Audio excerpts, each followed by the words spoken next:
자, 이제 조직 신학 오늘 이제 마지막입니다. 오늘 다 마무리가 아마 될 것 같긴 한데요. 조직 신학 벌써 이제 15강째죠. 이제 조직 신학을 아마 여러분들이 다시 한번 이렇게 기회가 되셔서 쭉 한번 들어보실 기회가 있으시면 한번 들어보시면 더 좋을 것 같고요. 이제 조직 신학에서 가장 중요한 성경적인 개념들을 하나하나 다 배우셨어요. 그죠? 여러분들이 아마 충실하게 따라오신 분들은 여러분들 가운데 이제 교리의 이 뼈대가 굳건하게 이렇게 세워졌을 거라고 믿습니다. 그리고 이제 우리 정권사님 같은 경우 지난번에 같이 이렇게 상담하시면서 옆에 있으시면서 이게 성경이 이렇게 이 복음의 진리가 이렇게 적용이 되고 이렇게 위대하구나, 말씀이 진짜 살아있는 검이구나 이런 걸 느끼셨을 거예요. 자, 이제 오늘 배우실 것은 이제 마지막 우리가 예수께서 이 땅 가운데 오시고 십자가에 달려 죽으시고 부활하시고 승천하신 다음에 성령 강림으로 우리에게 또 다른 보혜사를 보내주시고 그리고 이제 교회 시대를 살다가 마지막 재림하는 것까지 지금 우리가 와 있습니다. 그래서 예수님께서 재림하시면 이제 어떠한 현상들이 나타나는 것인지 또 어떠한 세계가 나타나시는 것인지 우리는 이제는 우리가 경험해 보지 않은 미래 세대를 보고 있는 거예요. 미래 세대를 보고 있는 거기 때문에 여러분들이 이제 특별히 이제 미래 세대에 관해서는 이제 요한계시록에 많이 설명이 되어 있어서 요한계시록을 보는데 그러니까 미래 세대 아무도 경험해 보지 않은 그것을 가지고 많은 이단들이 장난치는 거죠. 돌아오지 않은 세계이기 때문에 속여도 모르는 거예요. 그런데 우리가 이제 데살로니가전서 5장에 보시면 알겠지만 우리는 때와 시기에 대해서 깨어 있는 자들이 알듯이 우리가 미래에 대해서 아직 오진 않았지만 어떤 세계가 우리가 펼쳐질 것인지는 성경을 이렇게 하나님의 은혜 가운데 하나님의 그 영 가운데 우리가 보게 되면 그 미래 세계도 어떤 세계가 펼쳐질지를 우리가 가늠할 수는 있습니다. 자, 오늘은 그 중에서 이제 요한계시록의 천년 왕국에 대해서 한번 보겠습니다. 이제 천년 왕국을 이해하시려면 우리가 성경 구조 세 군데를 보셔야 이제 이 천년 왕국이 왜 그렇게 논의가 되고 이해가 되는지를 우리가 알 수 있는 겁니다. 이제 천년 왕국이라는 것은 우리 주 예수 그리스도의 재림과 관련이 있는 거예요. 재림과 관련이 있어서 예수님이 재림해서 이루시는 그 통치 이거와 관련이 있는 것인데 우리가 천년왕국의 가장 근거 성구가 되는 것은 요한계시록 20장입니다. 요한계시록 20장부터 천천히 한번 읽어보고 하도록 하겠습니다. 요한계시록 20장 419페이지.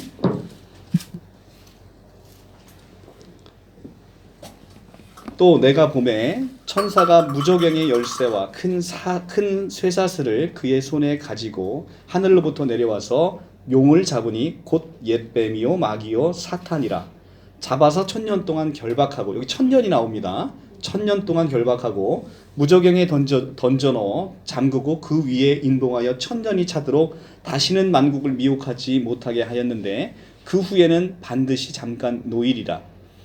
또 내가 보좌들을 보니 거기에 앉은 자들이 있어 심판하는 권세를 받았더라.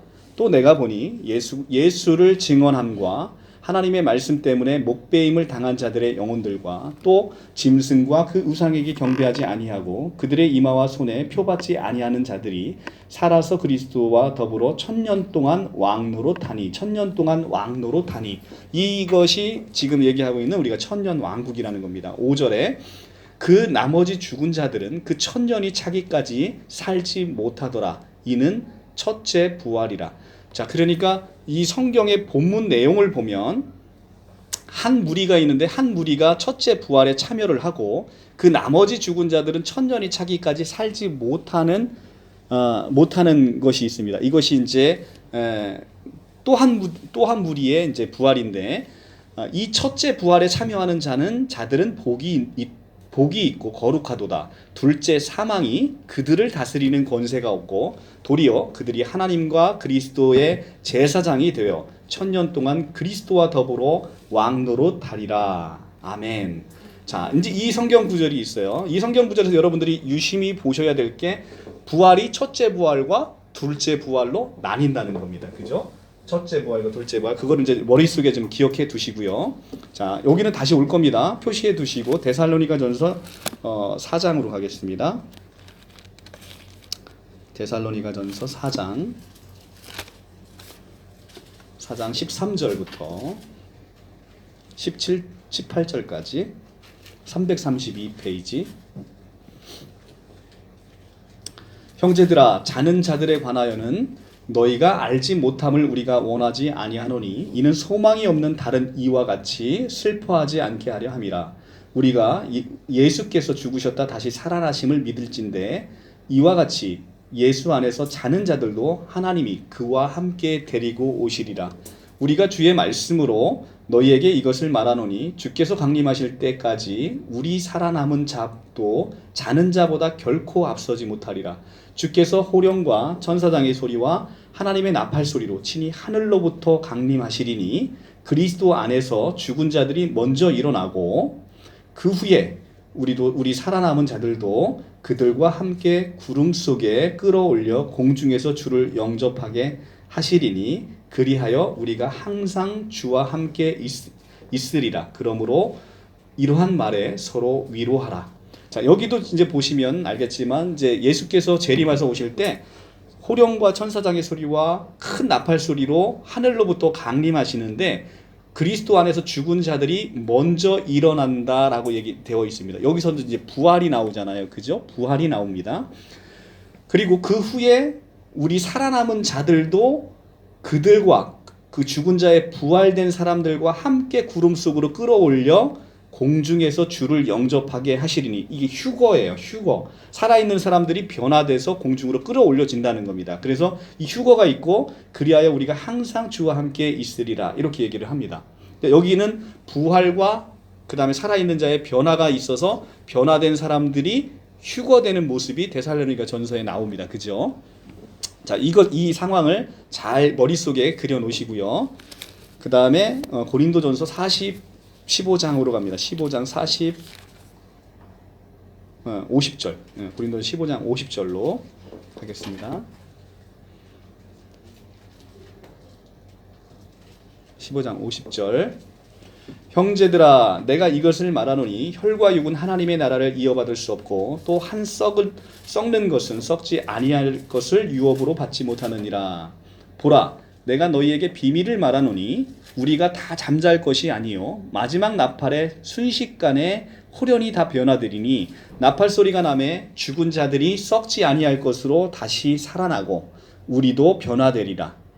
이 썩을 것이 반드시 썩지 아니할 것을 입겠고 이 죽을 것이 죽지 아니함을 입으리로다. 아멘. 자, 여기도 보면 마지막 나팔 소리에 순식간에 호련히 다 변화돼서 죽은 자들이 다시 살아나고 그 다음에 우리도 변화되리라 이렇게 지금 얘기를 하고 있어요. 근데 여기서도 부활과 변화가 있는데 이것을 데살로니가 전서와 연결해 보면 죽은 자의 부활이 먼저 있고 죽은 자의 부활이 그리스도의 강림할 때 함께 오신다는 거고 살아있는 자들은 변화되어 공중으로 들린다라는 것이기 때문에 죽은 자의 부활이 먼저 있고 산 자의 변화가 나중에 있는 것, 이것은 분명해 보여요. 그런데 지금 이제 다시 이제 요 두 본문을 머릿속에 넣으시고 요한계시록으로 다시 넘어가겠습니다. 요한계시록으로 넘어가시면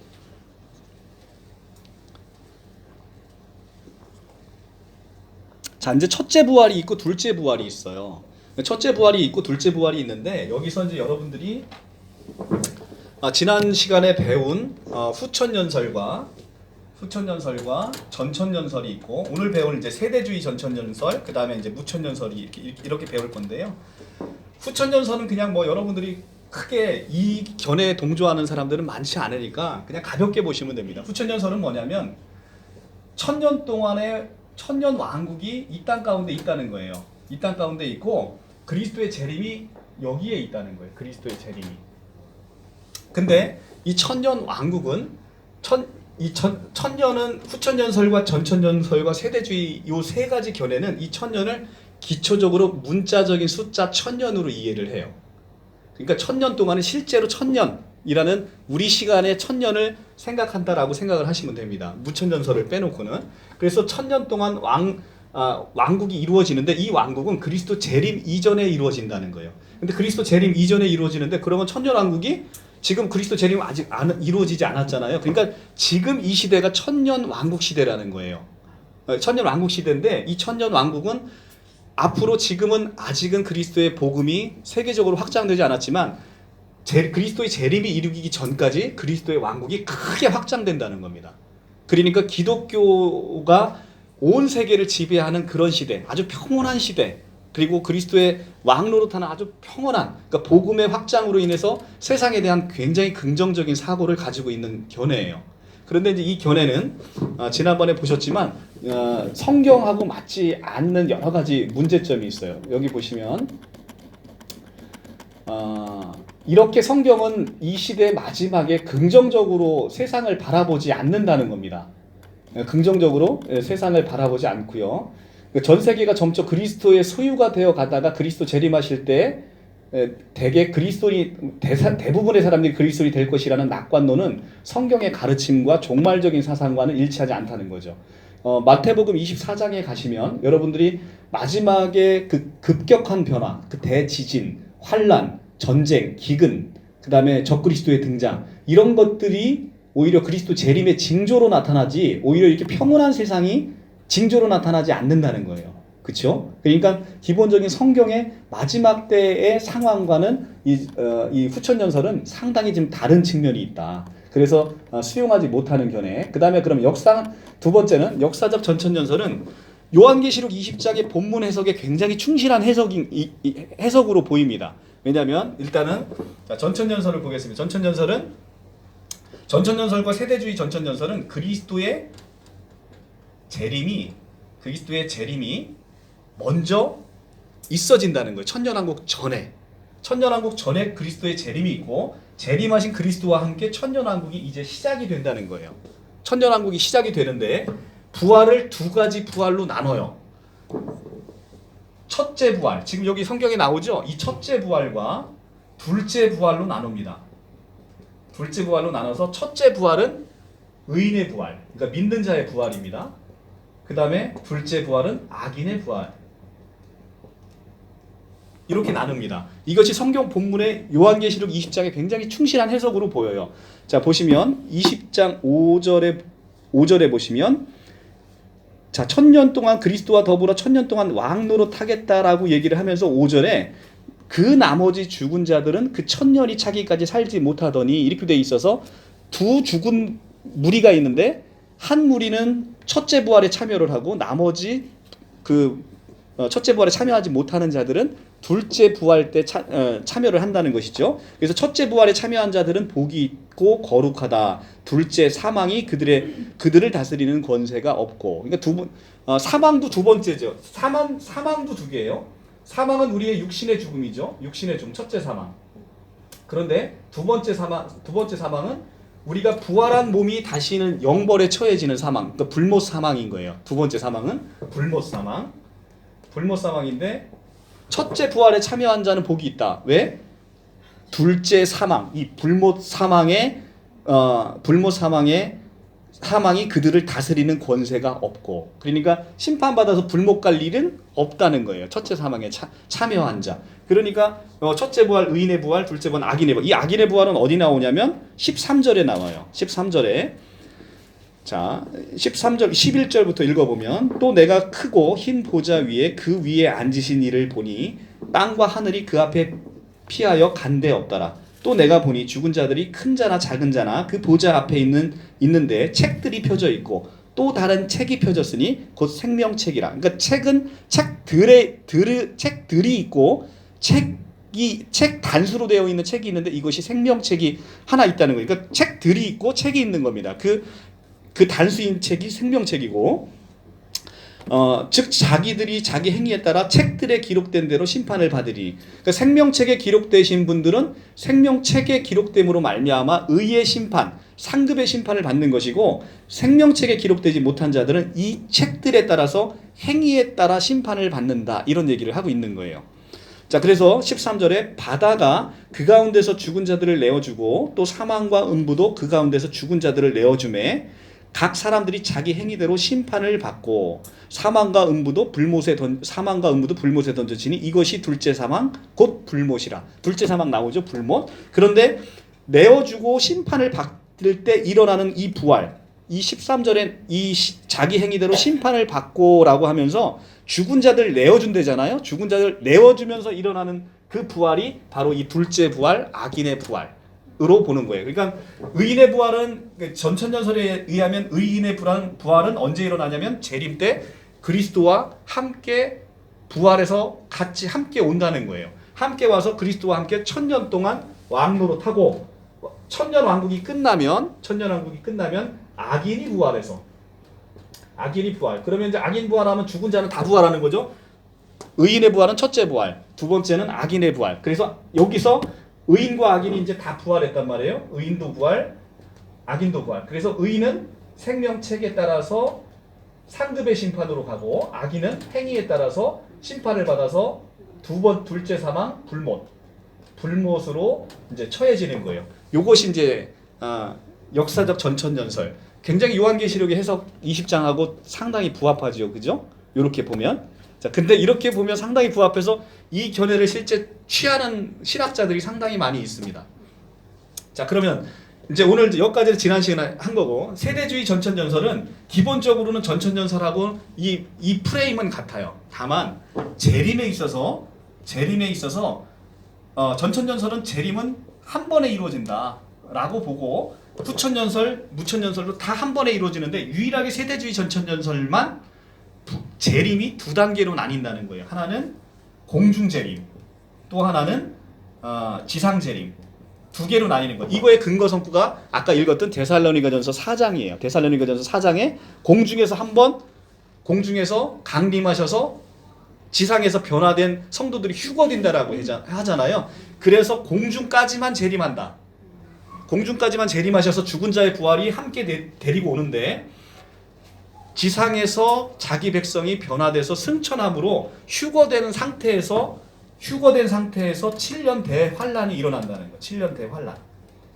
그러니까 믿는 의인들은 이 7년 대환란을 겪어요? 안 겪어요? 안 겪죠. 공중으로 휴거되니까. 그런데 그래서 전천전설하고 다른 점이 뭐냐면, 전천전설은 예수 그리스도의 재림이 지상재림으로 아예 내려오셔서 한꺼번에 단번에 내려오셔서 7년 대환란을 그리스도와 함께 이 땅 가운데서 천년 왕국을 보내면서 7년 대환란을 교회가 겪는다는 거예요. 근데 이 세대주의 전천년은 끌어올려져서 휴거돼서 7년 대환란을 성도들이 겪지 않는다는 거예요. 근데 이 세대주의 전천전설은 이 천년 왕국에 관한 학설뿐만 아니라 이 세대주의 전천년의 성경 해석은 절대로 취하시면 안 되는 이유들이 있어요. 절대로 취하시면 안 되는 이유가 유대주의와 교회주의를 서로 이분으로 나눕니다. 그리고 모든 이단들이 이 세대주의 전천전설로 기초로 해서 이단들이 발생하기 때문에 이 세대주의 전천전설은 절대로 취하시면 안 되는 견해로 그렇게 봅니다. 이 세대주의 전천전설의 가장 큰 특징은 뭐냐면 성경의 모든 걸 다 문자적으로 본다는, 문자적으로. 그러니까 문자적으로 보니까 아까 문자적인 해석으로 이 전천전설이 상당히 요한계시록에 해석하고 근접하잖아요. 그래서 세대주의 전천전설도 문자적으로만 해석을 하는데 굉장히 심한 문자. 그러니까 예를 들어 요한계시록 모든 것을 문자적으로 보니까 14만 4천도 숫자적으로 보는 거예요. 숫자적으로. 그러니까 지금 신천지랑 똑같이 보는 거죠. 그러니까 모든 이단들이 나타나는 것이 이 세대주의 전천전설의 그 주장을 그대로 받아들이는 거예요. 그래서 숫자적으로 14만 4천 명도 숫자적으로 보고, 그 다음에 이 천년왕국의 숫자도 천도 그 숫자적으로 천년으로 보는 거고요. 자, 이제 무천년에서는 이제 저희가 취하는 견해이기 때문에 요거는 이제 맨 마지막에 보고 먼저 이것의 비판을 먼저 한번 좀 보도록 하겠습니다. 자, 이제 역사적 전천년설에 대한 비판은 나중에 무천년설을 보면서 자동적으로 나오는 거니까 그건 이제 그렇게 보시면 되고요. 하나 더 첨언을 하면, 전천년설과 세대주의 전천년과 후천년설은 천년 왕국이 이 땅 가운데 이루어진다는 거예요. 이 땅, 지상 가운데 이루어진다는 거예요.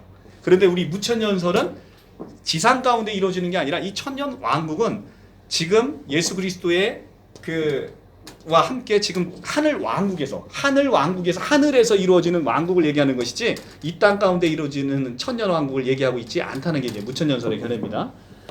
자, 그래서 보시면 세대주의 전천년을 볼게요. 이 세대주의 전천년주의자들은 성경을 문자적으로 해석해서 이스라엘과 교회와의 근본적이고 계속적인 구별을 하고 있습니다.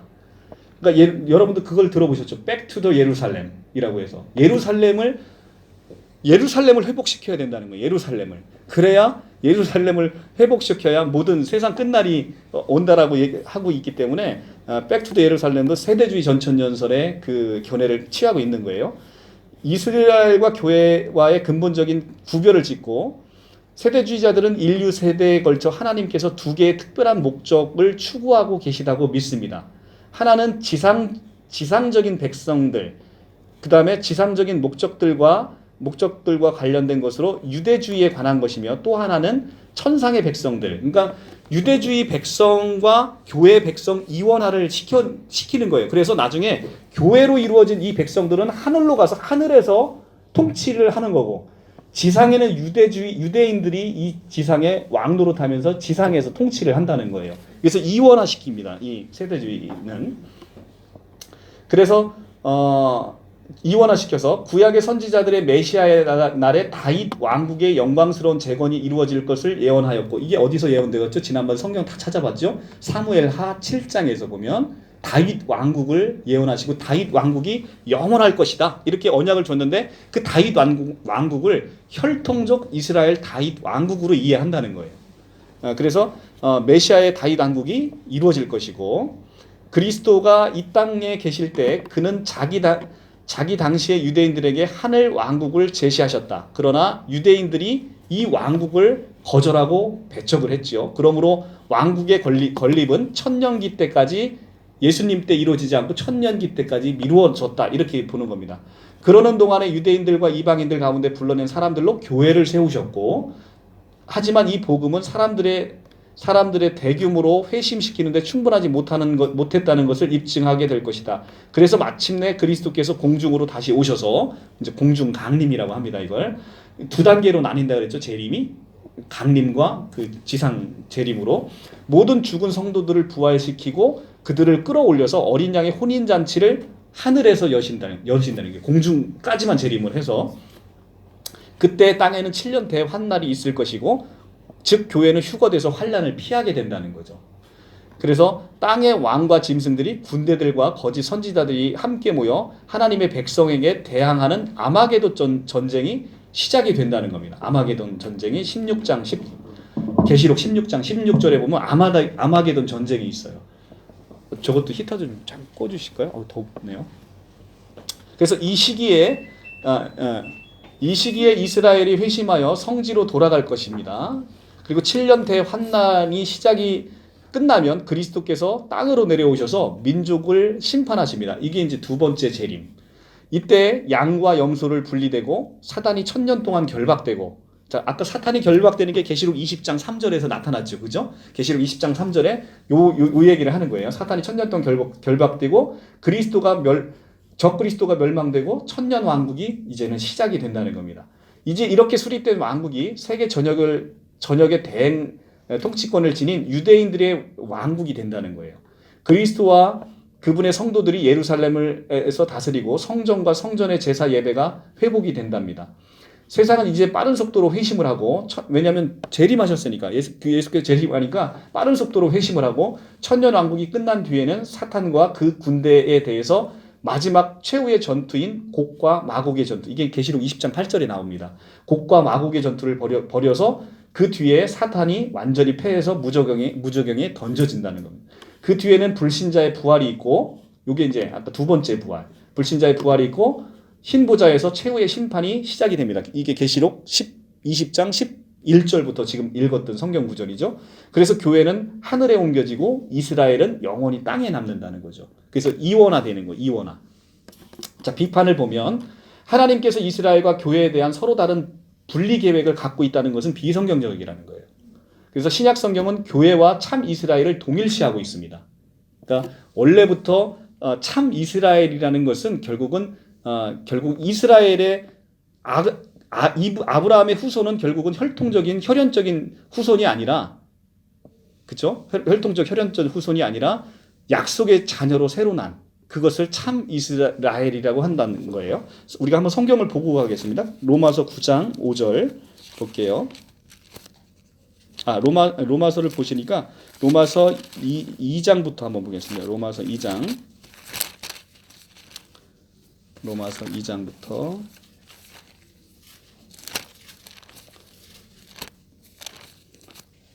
로마서 2장 29절에 가면 무릇 표면적 유대인이 아니요 표면적 육신의 할례가 아니니라. 자, 표면적인 게 유대인이 아니라는 거예요. 표면적이라 하는 것은 혈연적 보이는 것들. 오직 이면적 유대인이 유대인이며, 이면적이라는 것은 영적으로 태어나는 것들, 보이지 않는 것들, 표면적인 거 안에 숨어 있는 것들, 이게 이면적인 거죠. 오직 이면적 유대인이 유대인이며 할례는 마음에 할지니 영에 있고 율법 주문에 있지 아니할 것이다. 이렇게 얘기를 합니다. 그러니까 유대인의 개념이 이렇게 이면적인 거라는 거예요. 로마서 9장 6절. 로마서 9장 6절. 그러나 하나님의 말씀이 폐하여진 것 같지 않도다. 이스라엘에게서 난 그들이 다 이스라엘이 아니요 또한 아브라함의 씨가 다 그의 자녀가 아니라 오직 이삭으로부터 난 자라야 내 씨라 불리리라 하셨으니 곧 육신의 자녀가 하나님의 자녀가 아니요 오직 약속의 자녀가 씨로 여김을 받느니라. 아멘. 그러니까 이삭으로부터 난다는 것은 아브라함의 후손은 이스마엘도 있고 이삭도 있어요. 근데 이스마엘을 이 약속의 자녀라 부르지 않는다는 거죠. 왜냐하면 약속으로 난 자녀가 아니기 때문에. 그러니까 이스마엘은 어떻게 났어요? 우리가 아들을 주겠다 약속을 했는데 그 약속을 믿지 못했죠. 그래서 여종 하갈에게서 난 거예요. 우리의 노력으로 난 거라는 거죠. 그러니까 우리의 노력으로 난 것은 그 어떤 것도 쓸모가 없는 거예요. 우리의 노력으로 난 것은 하나님을 불신하는 가운데 나오는 것이기 때문에. 그런데 이 약속의 자녀, 이삭의 자녀, 이삭으로부터 난 자, 이삭은 오실 그리스도를 예표하고 있는 거예요. 그러니까 그리스도로부터 새롭게 새 생명을 받은 자들, 이들이 바로 약속의 자녀다라고 얘기를 합니다. 갈라디아서 3장 29절 볼게요. 갈라디아서 3장 29절.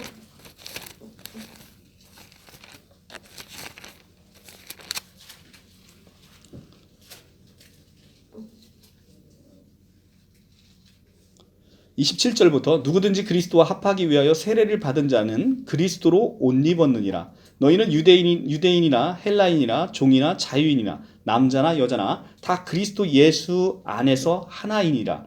너희가 그리스도의 것이면 곧 아브라함의 자손이요 약속대로 유업을 얻을 자니라. 너희가 그리스도의 것이면 누구래요? 아브라함의 자손이라는 거예요. 그리스도로 새로 태어난 이 자손이 바로 참 이스라엘이라고 성경은 계속해서 얘기를 하고 있는 것이죠. 자, 이렇게 해서 교회와 참 이스라엘을 동일시하고 있죠. 성경은. 이 말은 구약 시대 동안에 이스라엘에게만 주어진 약속들이 신약 교회 안에서 성취되었음을 암시하고 있습니다. 그죠? 지금 방금 성경 봤죠? 많은 성경 구들이 그렇게 보고 있습니다. 자, 성경을 문자적으로 해석해서 많은 이단 사상들이 이 세대주의 종말론을 따르고 있어요. 예를 들면 14만 4천 명 교리 같은 것들이 이게 문자적으로 성경을 문자적으로 봐야 될 게 있고 문자적으로 보지 않아야 되는 것이 있는데 그런 부분들을 이제 모든 것들을 문자적으로 이해를 하는 세대주의 종말론은 우리가 따를 견해가 못 된다는 거죠. 성경은 이중 재림을 말하고 있지 않습니다. 세대주의자들이 이중 재림의 근거로 삼고 있는 구절이 유일한 구절이 데살로니가전서 4장 15절 아까 봤던 그 강림이라는 거예요. 다시 한번 볼까요? 데살로니가전서 4장 15절.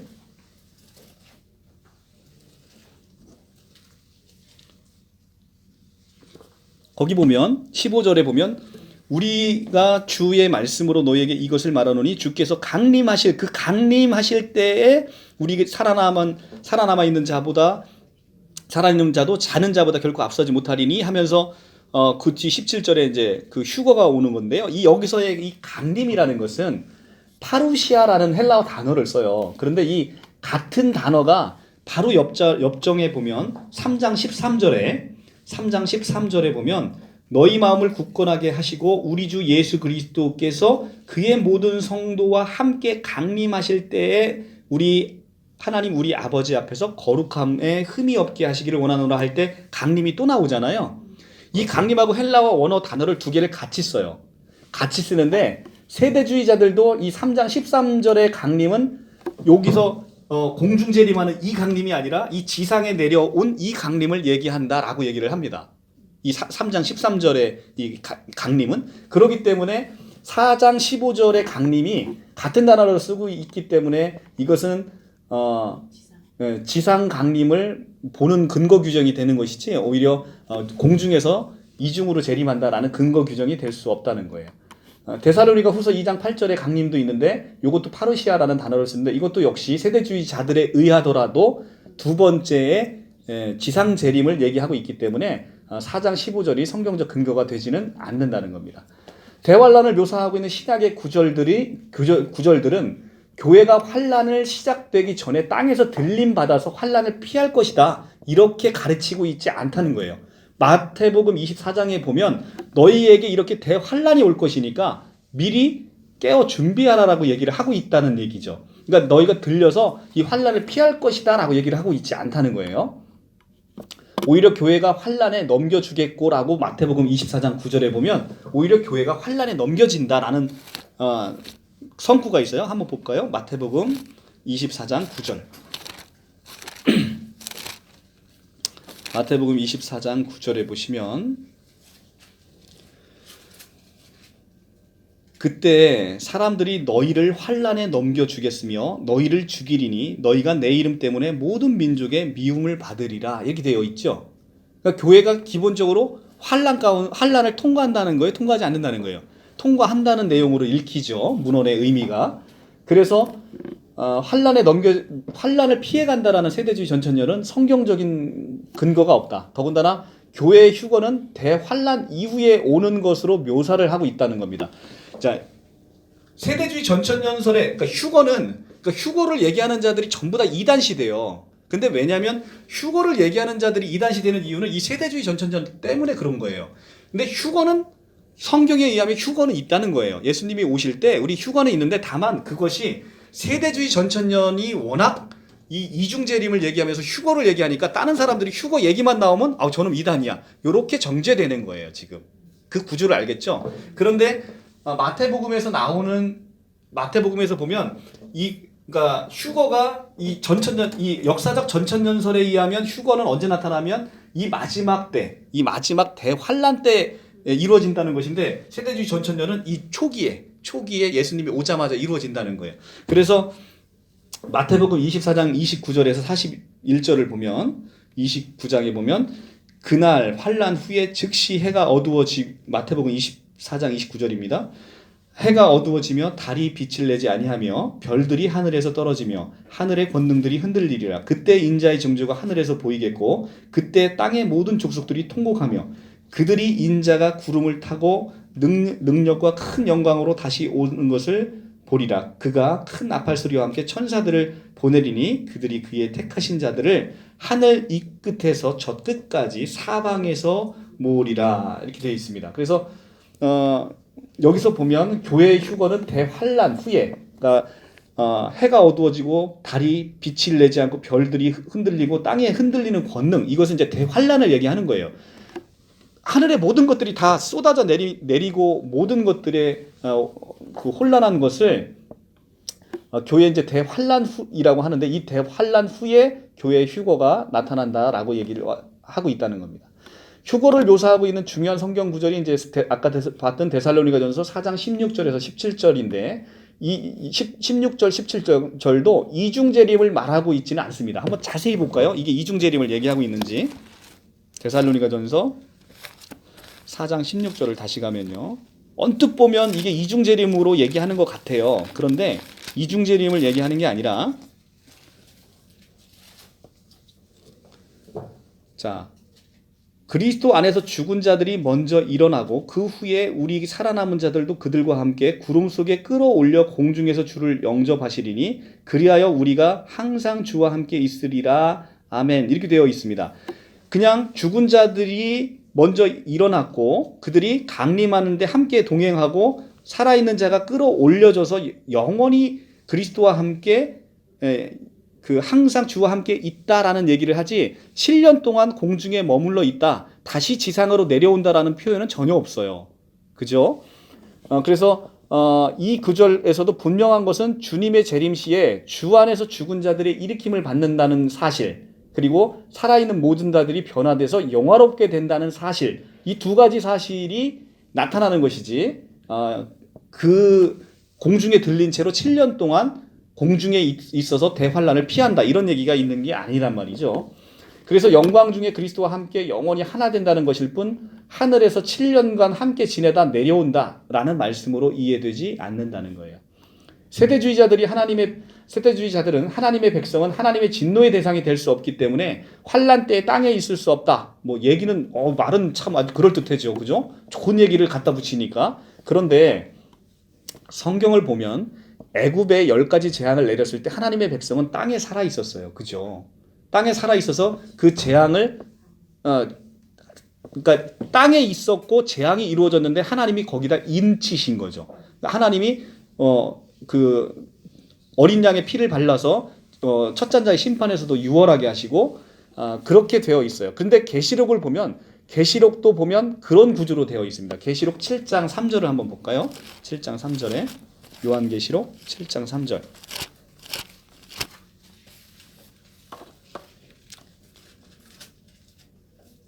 자, 이제 6장부터는 계속해서 하나님의 심판에 대한 얘기가 쭉 나오는데 6장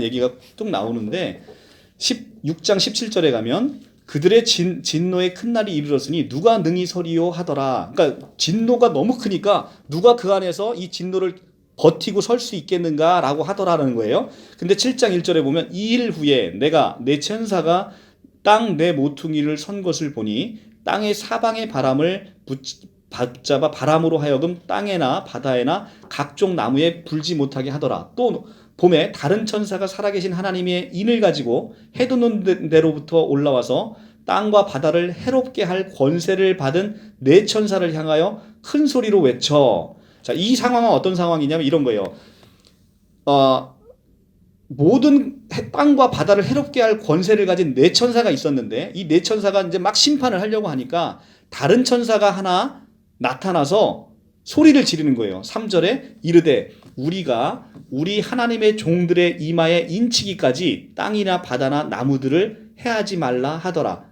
이렇게 얘기를 하는 거예요. 그래서 내가 인침을 받은 자의 수를 들으니 이스라엘 자손의 각 지파 중에 인침을 받은 자들의 14만 4천이니 이렇게 되어 있다는 겁니다. 자, 그러니까 이 상황은 이런 거예요. 막 천사가 이제 네 천사가 심판의 권세를 가지고 땅을 막 심판하려고 하는데 잠깐 하면서 한 천사가 나타나서 내가 하나님의 백성을 인치기까지 심판을 잠깐 멈춰라 라고 얘기를 하는 거예요. 그런 상황을 지금 요한이 얘기를 하고 있습니다. 그래서 입맞은 자는 그러니까 이 심판에서 자유로운 거죠. 입맞은 자가. 근데 그것이 이 땅 가운데 심판에서 아예 심판이 하늘에 들려져서 심판이 없는 거와 이 땅에서 심판이 있지만 하나님의 보호하심 가운데 있어서 심판을 이겨내는 거하고는 다른 개념이라는 거예요. 이해 가시죠? 그 계시록을 보는 바와 같이 인치심을 받음으로써 하나님의 진노의 대상에서 보호받는 것이지 환난 자체가 아예 통과되지 않는 것이 아니라는 거예요. 그래서 교회는 계속적으로 환난을 겪어야만 되는데 우리가 그리스도와 함께 이 환난을 넉넉히 이겨낼 수 있는 보호하심이 우리한테 있다는 겁니다. 자, 이제 결론적으로 이제 무천년설을 돌아옵니다. 무천년설은 첫째, 천년을 문자적으로 보지 않습니다. 이것이 완전한 기간, 즉 그리스도의 초림부터 재림까지의 전체 기간의 신약 시대를 상징하는 것이라고 봅니다. 이것이 바로 어거스틴과 칼빈, 그 다음에 루이스 벌쿠프라는 조직 신학, 제가 지난번 책 보여드렸죠. 그들이 취하는 견해예요. 무천년설이라는 이름 자체가 마치 천년왕국을 부인하는 듯한 이름을 가졌는데 무천년설은 문자적으로 1000년 동안 지상에서 천년왕국이 이루어지는 것을 부인하는 견해이지 천년왕국 자체를 부인하는 견해는 아니에요. 그래서 요한계시록 20장의 천년왕국은 이미 천년왕국은 미래를 의미하는 것이 아니라 지금 실현 과정 중에 있다고 믿습니다. 어디서? 하늘에서.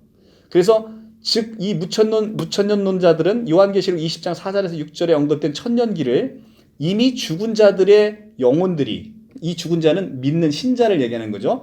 믿는 신자들의 죽은 자들의 영혼들이 하늘에서 그리스도와 함께 죽으면 지난번 배웠잖아요. 우리가 죽으면 바로 어디 가요? 믿는 자는 낙원에, 그 다음에 불신자는 음부에. 그러니까 낙원에서 그리스도와 함께 현재적으로 통치하고 있는 것을 묘사하고 있는 것이다 라고 보고 있는 거예요. 그래서 계시록 20장 사단의 결박은 그리스도의 초림과 재림 사이의 기간 동안에 계속 일어나고 있는 것으로 해석을 합니다. 그래서 사단이, 그러니까 그리스도의 십자가의 죽으심으로 사단이 머리가 밟힌 거예요. 그러니까 창세기 3장 15절에 그 얘기가 나오죠. 내가 여인의 후손과 너와 원수지게 하고 여인의 후손은 내 머리를 밟을 것이고 너는 그 여인의 후손의 발꿈치를 상하게 할 것이다. 이게 나오잖아요. 그게 이제 십자가의 죽으심을 얘기한단 말이죠. 그 십자가의 죽으심을 예표하는데 그 여인의 후손이 사단의 머리를 밟았으니까 사탄은 이제 완전히 힘을 잃지는 않았지만 머리가 밟힌 채 있으니까 우리가 넉넉히 싸워 이길 수 있는 상태로 그리스도가 만들어 놨다는 거예요. 그래서 사탄의 결박은 그리스도 초림과 재림 사이의 기간으로 있고 우리는 그 기간 동안에 그리스도가 사탄의 머리를 밟아놨으므로 넉넉히 이길 수 있는 힘이 생긴 거예요. 그래서 그리스도께서 이 천상적인 천년기 통치 후에 이제 재림하실 것을 이제 가리키는 것이죠. 천년이라 하는 것은 그러니까 우리가 지금 살고 있는 숫자적 천년이 아니라 초림과 재림 사이의 그 기간 동안에 믿는 신자들과 통치하시면서 이제는 그 하늘 왕국을 이제는 지상으로까지 실현시키시는 그 재림의 때가 온다는 거예요. 무천년론자들은 미래에 영화롭고 완전한 왕국이 장차 올 새 삶의 새 땅 위에 건설될 것을 바라보면서도 기본적으로는 어쨌든 이 영원한 왕국은 미래에 이루어질 일들입니다. 그런데 이걸 바라보면서도 동시에 하나님의 왕국은 이미 승리하신 그리스도가 말씀과 성령으로 자기 백성들을 통치하심으로써 지금 이 세상 속에서도 나타나고 있다는 겁니다. 하늘에만 있는 게 아니라 하늘에서는 당연히 천년왕국 통치가 있지만 이미 시작된 그리스도의 왕국은 그리스도의 말씀과 성령으로 이미 자기 백성을 통치하심으로 이 땅 가운데서도 나타나고 있다는 거예요. 그래서 그리스도께서 죄와 악에 대해서 이미 쟁취하셨다는 사실에도 불구하고 악의 왕국은 이 세상 끝날까지 하나님의 왕국과 함께 계속적으로 존재하고 있다는 거예요. 재림할 때까지. 그래서 우리는 현 세대에서 많은 종말론적 축복들이 이미 향유하고 있음에도 불구하고 이거를 우리는 이제 시작된 종말론이라고 하죠. 우리는 또한 최종적인 상태는 시작될 그리스도의 재림과 연관된 결정적 미래의 사건들이 일어날 것으로 바라보고 있다는 겁니다. 이게 미래적 종말론. 그러니까 시작된 종말론과 미래적 종말론은 바로 이 무천년설의 기초에서 우리가 그동안 계속해서 배워왔던 것이죠. 소위 시대의 징조들은 그리스도 초림 사건 이후에 이 세상에 이미 나타났고 또한 그리스도 재림 바로 직전에 이 시대의 징조들이 더욱 심화되는 결정적인 형태로 나타날 것이라는 거죠. 지난번에 배웠죠. 어떤 특정한 날에 그런 대환란이 그냥 한꺼번에 있는 게 아니라 초림부터 재림의 그 긴 시간 동안 이루어지고 있는 것이다 라고 얘기를 하고 있어요. 무천년론자들은 그리스도 재림 전에 복음이 모든 나라들에 전파되고 이스라엘의 충만한 수가 완성되기를 기대하고 있는 것입니다. 또한 재림 전에 적그리스도가 출현하고 대환란과 배도의 일이 극에 달할 것으로 내다보고 있습니다. 그러니까 무천년설에 의하면 그리스도의 재림 전에 이 마태복음 24장의 그 극심한 대환란 이런 것들은 그리스도 바로 직전에 이루어지는 것으로 그렇게 보고 있다는 겁니다. 무천년론자들이 그리스도 재림이 단일한 사건이지 결코 두 단계로 공중재림과 지상재림으로 나누어서 오지는 않는다고 그렇게 보고 있습니다. 이것은 세대주의 전천년 빼고는 다 이렇게 보고 있죠. 재림 시의 신자들과 불신자들은 대부활이 있을 것입니다. 그러니까 이게 이제 가장 핵심적인 거예요. 무천년설과 전천년설의 가장 차이는 뭐냐면 여기는 첫째 부활은 전천년 시작에 있고 둘째 부활은 천년이 끝난 다음에 있잖아요. 그런데 무천년설의 부활은 마지막에, 그러니까 예수님이 재림하실 때 마지막 재림하실 때 그때 의인의 부활과 악인의 부활은 함께 이루어지는데 중요한 건 여기는 첫째 부활에 의인의 부활, 여기는 둘째 부활, 악인의 부활 이렇게 보잖아요. 여기서 대환란의 부활은 둘째 부활로 보는 거예요. 무천년설은. 그럼 첫째 부활은 언제 있느냐? 여기 보면 분명히 요한계시록 20장에 보면 첫째 부활과 둘째 부활이 나뉘어 있는데 그러면 첫째 부활이 어디 있느냐 되게 궁금하시잖아요. 무천년설에 이해할 때. 의인과 악인이 죽은 자는 한꺼번에 부활한다라는 게 우리가 믿고 있는 무천년설인데 그러면 첫째 부활은 도대체 언제 있느냐는 거예요. 그것이 우리가 여태까지 계속 배운 바로 그때 있다는 거예요. 그게 언제냐면 자 요한계시록을 다시 한번 보면 이게 굉장히 저도 이거 보면서 되게 은혜됐어요. 저도 이제 이걸 준비하면서 이 첫째 부활 무천년설을 정확하게 이해를 했던 거거든요. 15절에 보면 20장 계시록 20장 5절에 보면 그 나머지 죽은 자들은 천년이 차기까지 살지 못하더니 이는 첫째 부활이라 이렇게 되어 있잖아요. 그죠? 이는 첫째 부활이다 이렇게 되어 있잖아요. 근데 이 첫째 부활이라는 게 무천년설에서 보는 건 이런 거예요. 자, 우리가 아담 이후로 모든 영들은 아담의 후손의 모든 영들은 영이 창세기 2장 17절 너희가 정령 죽으리라 했기 때문에 선악과를 먹고 나서 아담은 영이 죽어버렸잖아요.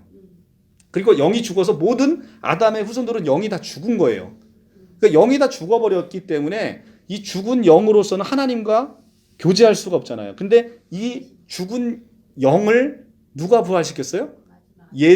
마지막 아담으로 오신 예수 그리스도께서 우리와 함께 2000년 전에 죽고 부활하실 때 우리의 영이 그때 부활했다는 거예요.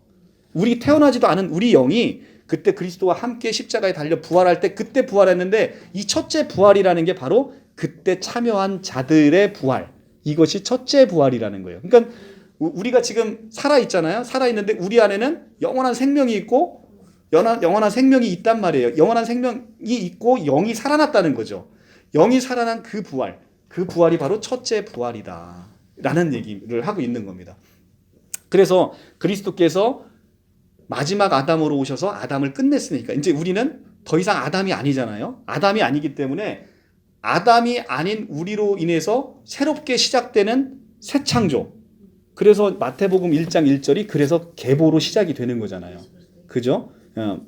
아브라함과 다윗의 자손 예수 그리스도의 계보라라고 하면서 계보가 쭉 나오는 이유가 뭐냐면 이제는 아담이 아닌 새로운 두 번째 아담으로부터 시작되는 새 창조의 새 생명들의 그 계보의 역사가 써내려가기 때문에 그래서 마태복음 1장 1절이 복음이죠. 그 마태복음 1장 1절을 정말로 이 신학적으로 보면 엄청 은혜가 되는 성경 구절인 거예요. 그래서 왜 하필 마태복음 1장 1절이 계보로 시작이 됐을까?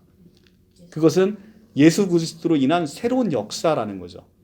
BC와 AD를 새로운 기원으로 쓰듯이 신약과 구약 가운데 새로운 기원이 됐기 때문에 새로운 기원은 당연히 이 계보로부터 시작되는 것이 당연한 것이다. 근데 그것이 엄청난 은혜의 말씀인 거고 복음인 것이죠.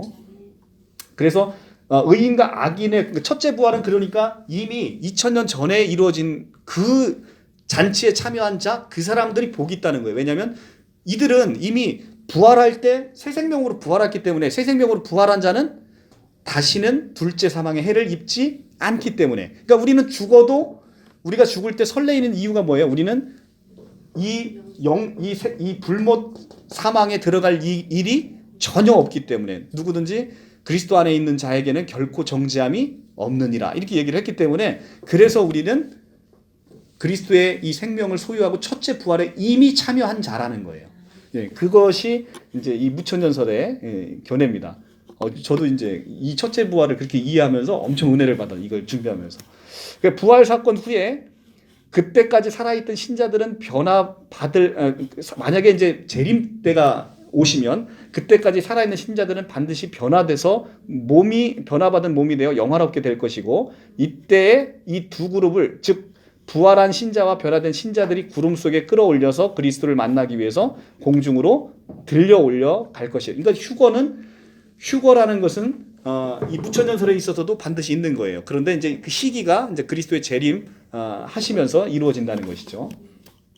이 모든 자들의 휴거가 있은 후에 그리스도는 이 세상에 내려오시는 것을 마치시고 최후의 심판을 시작한다는 거예요. 그러니까 그리스도가 재림하면 바로 뭐가 있다는 거예요? 심판이 있다는 거예요. 그러니까 신천지 마냥 뭐 또 다시 뭐 모으고 뭐 이런 게 아니라 심판이 시작된다는 거예요. 그래서 이 심판 후에 불신자들은 영원한 형벌을 처하게 되고 신자들은 새 하늘과 새 땅에서 축복을 영원히 누리며 이제 즐기게 될 것이다라는 것이 이제 천년 왕국에 관한 무천년설의 이해의 방식입니다. 예, 잠깐 쉬셨다가 이제 부활하고 새 하늘 새 땅 하고 마칠게요. 자, 부활입니다. 빨리 하고 마무리를 조직신앙 마무리 짓겠습니다. 부활이라 하면 우리가 이제 명시적으로 기억하셔야 될 게 재림 때 나타난 부활은 이 몸의 부활입니다. 몸의 부활, 영의 부활 아닙니다. 절대로. 우리가 이제 사도신경에서 늘 고백함에도 불구하고 이제 우리 기성교회 교인들 사도신경 매주 고백하잖아요. 그런데도 몸의 부활 믿는다, 몸의 부활 믿는다 그랬는데 신천지에 가서 영의 부활 이렇게 하니까 또 그냥 또 영의 부활인가 보다. 금방 이렇게 믿으니까 우리가 고백 따로 이 진리 따로 이렇게 생각하시는 경향들이 있으세요. 권사님 집중. 어쨌든 영의 부활 아닙니다. 영의 부활. 그래서 다시 살아난 영은 본래 죽을 수가 없는 것이어서 다시 살아난 영의 부활이라는 개념은 있을 수가 없어요. 그러니까 자 아까도 이제 우리가 무천년설에 의하면 우리는 죽었던 영이 이미 영이 살아났잖아요. 영이 살아났단 말이죠. 그러니까 우리가 하나님을 이제는 그리스도를 통해서 하나님과 교제할 수 있는 상태가 돼 버렸잖아요. 그런데 영이 살아난 영은 다시 죽을 수가 없는 거예요. 그러니까 로마서에 나오잖아요. 한번 죽었다 부활한 영은 죽을 수가 없어요. 로마서 6장 볼게요. 그러니까 교리적으로는 신천지 이만희 총회장님이 죽으면 안 되는 이유가 바로 여기 있는 거예요. 그죠? 로마서 6장 9절에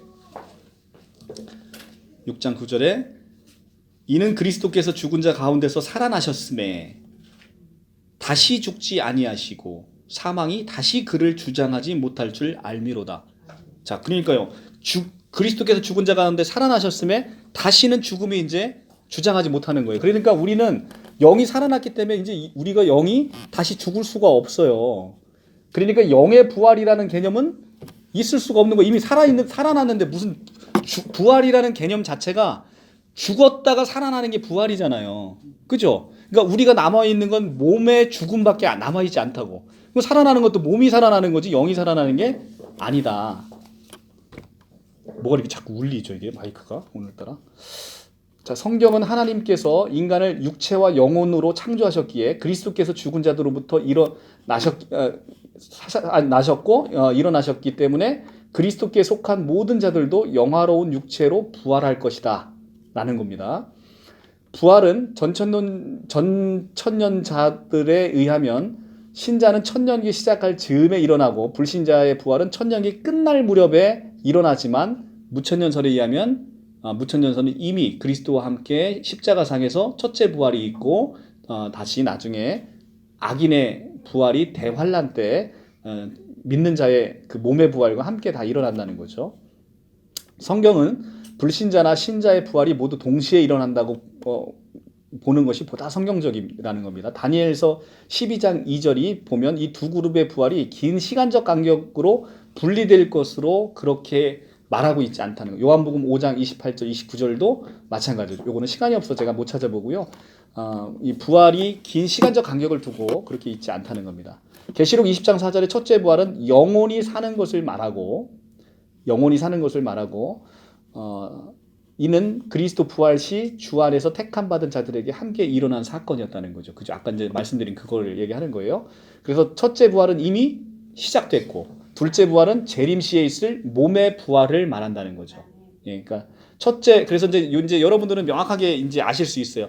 요한계시록에 나타나는 첫째 부활은 우리의 영의 부활을 얘기하고 있고 둘째 부활은 우리 몸의 부활을 얘기하고 있다. 이렇게 이제 명확하게 이제 무천년설의 개념을 저도 이거 정리하면서 이제 알게 되더라고요.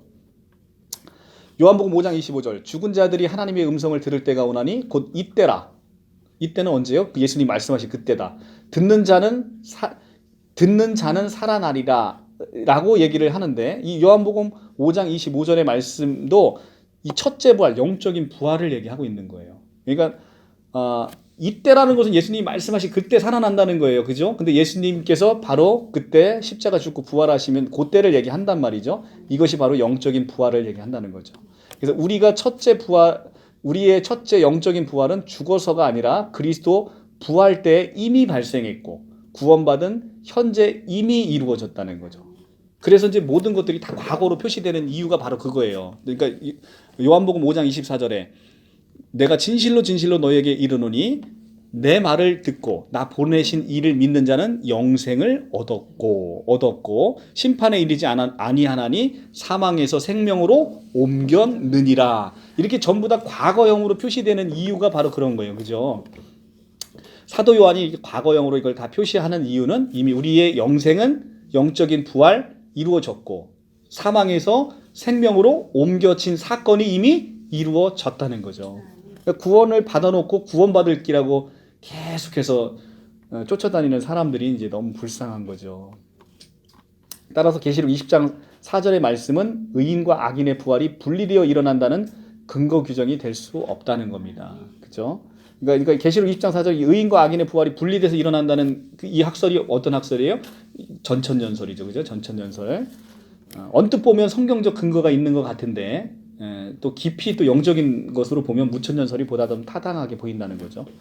자, 그리고 데살로니가전서 4장 16절도 신자와 불신자의 부활 순서를 비교하는 게 아니라 재림 당시 죽은 자와 살아있는 자의 비교를 하고 있다는 거죠. 그래서 그러니까 신자와 불신자의 순서를 나타내지 않죠. 데살로니가전서는 그러니까 신자끼리만 비교하는 거. 신자인데 죽은 신자는 먼저 부활하고 그다음에 살아있는 신자는 변화되고 요걸 얘기하고 있지. 신자와 불신자 간의 순서를 얘기하고 있지 않다는 거. 마찬가지 고린도전서도 마찬가지고요. 성경은 그리스도 재림 시에 신자와 불신자의 대부활이 함께 있을 것이며 대부활 후에 바로 심판이 뒤따를 것이다 라고 얘기합니다. 그리스도의 부활은 신자들의 미래적 부활에 대한 증표와 보증이다. 뭐 이렇게 자꾸 뭐가 이것 때문에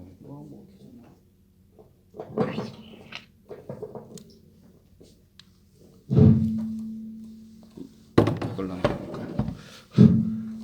그리스도의 부활은 신자들의 미래적 부활에 대한 증표와 보증이다. 이것도 되게 그러네. 저거 한번 꺼볼까요? 그거 한번. 그것 때문에 그랬군요. 그걸 꺼주세요. 네. 그래서 신자의 그리스도의 부활은 신자의 미래적 부활에 대한 증표와 보증이다. 이게 무슨 말이냐면요. 그리스도께서 이미 부활하셨잖아요. 그러니까 신자들도 그리스도와 함께 첫 열매이신 그리스도와 함께 우리가 부활된다는 거예요. 그래서 성경에서 언급하고 있는 그리스도 전에 자 이제 요거는 이제 무슨 얘기냐면 저도 이제 이것도 조직 신학하면서 저도 이제 깨닫게 된 건데 그런 의문이 생겼었어요. 뭐냐면 나인성 과부의 아들과 야이로나 그다음에 나사로가 죽었다 살아났잖아요. 그죠? 그러면 아까 저기 로마서 6장 9절에 하면 살아난 영혼 다시 죽으면 안 되면 나사로가 지금까지 살아 있어야 되잖아. 그죠? 나인성 과부의 아들이 지금까지 살아 있어야 되잖아. 왜냐하면 죽었다 살아난 사람은 다시는 사망이 그를 주장하지 못하니까. 그래서 좀 이상하다. 저도 이거 고민했었는데 여기에 딱 나오더라고요. 그게 뭐냐면 성경에서 이제 죽은 자의 부활은 이제는 이제 우리에게 예수께서 앞으로 일어나실 일들에 대한 것인데 중요한 것은 그리스도께서 부활의 첫 열매라고 하죠. 그러니까 진정한 부활은 그리스도가 시작인 거예요. 그러니까 그 이전의 부활은 그리스도의 부활을 보여주기 위한 것이고 그냥 단지 우리가 우리의 그 육신의 몸을 살려놓은 것에 지나지 않는 거예요. 그래서 진정한 성경에서 얘기하는 부활은 그리스도 이후의 부활이라는 거죠. 그러니까 그리스도 이전의 부활은 그냥 그것을 예표하고 있는 것이어서 그리스도 전의 모든 부활은 다시 죽음이 찾아왔다는 것이죠. 아시겠죠? 그러니까 누군가가 그러면 나사로 지금까지 살아있어야 되는 거 아닙니까? 누가 혹시 물어볼 때 이렇게 대답해 주시면 되는 거죠. 그죠? 그러니까 이 조직신학이 참 놀라운 겁니다. 우리가 궁금하게 생각하는 것들이 하나하나 다 풀리는 거죠. 그러나 오직 그리스도의 부활만이 죽음을 뒤따르지 않는 그런 부활인 거다. 그리스도의 부활만이. 그러니까 그리스도의 부활 이후에 첫 열매를 받은 우리. 그 부활만이 의미가 있다는 거죠. 그리스도께서 첫 열매이시기 때문에 고린도전서 5장 20절 이제 그리스도께서 죽은 자 가운데서 다시 살아나사 잠자는 자들의 첫 열매가 되셨도다 이렇게 되어 있습니다. 이 부활의 모형은 신자들이 바라보고 있는 것이고 그리스도께서 일어나셨으므로 신자들 역시 일어날 것이라는 거죠. 이 첫 열매라는 단어는 굉장히 이게 은혜로운 건데요. 이게 추수의 첫 부분을 의미하는데 이 첫 부분의 추수는 미래적 완성을 보증하는 의미를 지니고 있다는 겁니다. 이게 무슨 얘기냐면 여기 골로새서 1장 18절에 보면 죽은 자들 가운데 먼저 나신 이시니, 그러니까 예수 그리스도를 죽은 자 가운데 먼저 나신 이라 이렇게 얘기를 합니다. 근데 이 추수라는 것은 구약의 의미로 보면 자, 우리가 이제 첫 열매로 이제 수확을 했어요. 그러면 첫 열매 수확이 있으면 다음 열매의 수확이 있어요, 없어요? 반드시 있다는 그런 의미로 해서 추수의 첫 열매를 우리가 수확했다는 것은 다음에 있어질 것의 확실성을 의미한다는 거예요. 그러니까 그리스도께서 부활의 첫 열매가 됐다는 건 너희도 이와 같이 부활할 것이라는 확실성이 우리에게 주어진다라는 의미예요. 우리의 부활의 몸은 신령합니다. 신령하다는 것은 푸뉴마티코스라는 단어를 써요. 푸뉴마티코스라는 단어를 쓰는데 이 신령한이라는 것은 비육체적, 비신체적 의미를 갖고 있지 않다는 것이 특이하다. 그러니까 예수께서 부활하신 몸은 막 벽을 뚫고 가잖아요. 그러니까 우리의 부활한 몸은 우리가 그렇게 신령한 몸으로 나타난다는 거. 지금과 같이 이렇게 평범한 몸이 아니라 신령한 몸으로 살아난다는 거예요. 그래서 시공간을 넘나드는 그런 몸이 된다는 거예요. 그래서 신령한 몸으로 부활하는 것이고 부활한 신령한 몸은 전적으로 성령의 인도와 지배를 받는 존재를 대변해주는 용어라는 겁니다. 그래서 죄와 영원한 결별을 선언하는 거죠. 우리가 신령한 몸으로 태어났기 때문에 몸으로 짓는 모든 죄가 없어지는 거예요. 성령의 지배를 받기 때문에. 그래서 바울은 고린도전서 15장 50절 54절을 통해서 신자들이 미래의 삶의 영광을 즐기기 위해서는 죽은 신자들의 부활과 살아있는 자들의 변화가 절대적으로 필요하다. 부활이 없고 변화가 없으면 신령한 몸을 받을 수 없기 때문에 썩어질 몸으로는 영광스러운 것을 유업으로 받지 못한다는 거예요. 우리가 신령한 것을 변화되어야 영광스러움을 우리가 유업으로 받을 수 있다는 거예요. 그러면 이런 질문이 있을 수 있어요. 그러면 현재 육체와 부활 육체 사이에는 연속성이 없는 거냐? 그러면 내 육체와 지금 현재 육체와 부활한 육체는 전혀 별개인 것이냐? 예수님이 부활하셨을 때 사람들이 못 알아봤죠. 그러니까 지금 현재 육체와 동일하지는 않다는 것은 예수의 부활을 통해서 알 수 있어요. 그런데 그러면 완전히 그러면 연속성이 없는 거냐? 나의 이 지금 현재의 존재는 이거에 대해서 이제 이런 궁금증이 있잖아요. 그죠? 나만 있어요? 궁금하잖아요. 부활한 육체가 우리 연속성이 있는지 없는지. 근데 이 교회에서 이런 거 한 번이라도 누구한테 들어본 적 있으세요? 없잖아요. 근데 이런 게 되게 궁금할 거라는 거죠. 사람들이. 성경의 증거에 의하면 연속성과 아울러 차이점이 있다고 성경이 증거를 하고 있어요. 그런데 중요한 건 이걸 보기 전에 성경에서 얘기하고 있는 건 극히 제한적입니다. 그 너머를 우리가 마음대로 추측해서 이럴 것이다 저럴 것이다 생각하는 건 그거는 성경을 대하는 태도가 아닌 거예요. 성경이 이야기하는 데까지만 우리가 한번 가보자고요. 만약에 연속성이 없다면 부활에 관해서 말할 하등의 이유가 성립되지 않기 때문이다. 왜냐하면 죽은 자들이 다시 살 것이며 살고 있는 우리도 변화될 것이다라고 말한 바울의 참뜻은 두 국면 사이에 어느 정도 연속성이 있을 것이라는 의미이다. 53절에서 이러한 오히려 연속성을 요청하기까지 한다는 거예요. 이 썩을 것이 불갑은 썩지 아니할 것을 입겠고 이 죽을 것이 죽지 아니할 것을 입으리로다라는 얘기는 썩을 것이 불갑은 썩지 않을 것을 입는다는 것은 이 입는 거의 주체는 누구라는 거예요? 썩을 것이라는 거예요. 썩을 것. 그 다음에 죽을 것이 죽지 아니할 것을 입는다는 거예요. 그러니까 기본적인 본성은 우리 것에 여기에 덧입혀지는 개념이라는 거예요.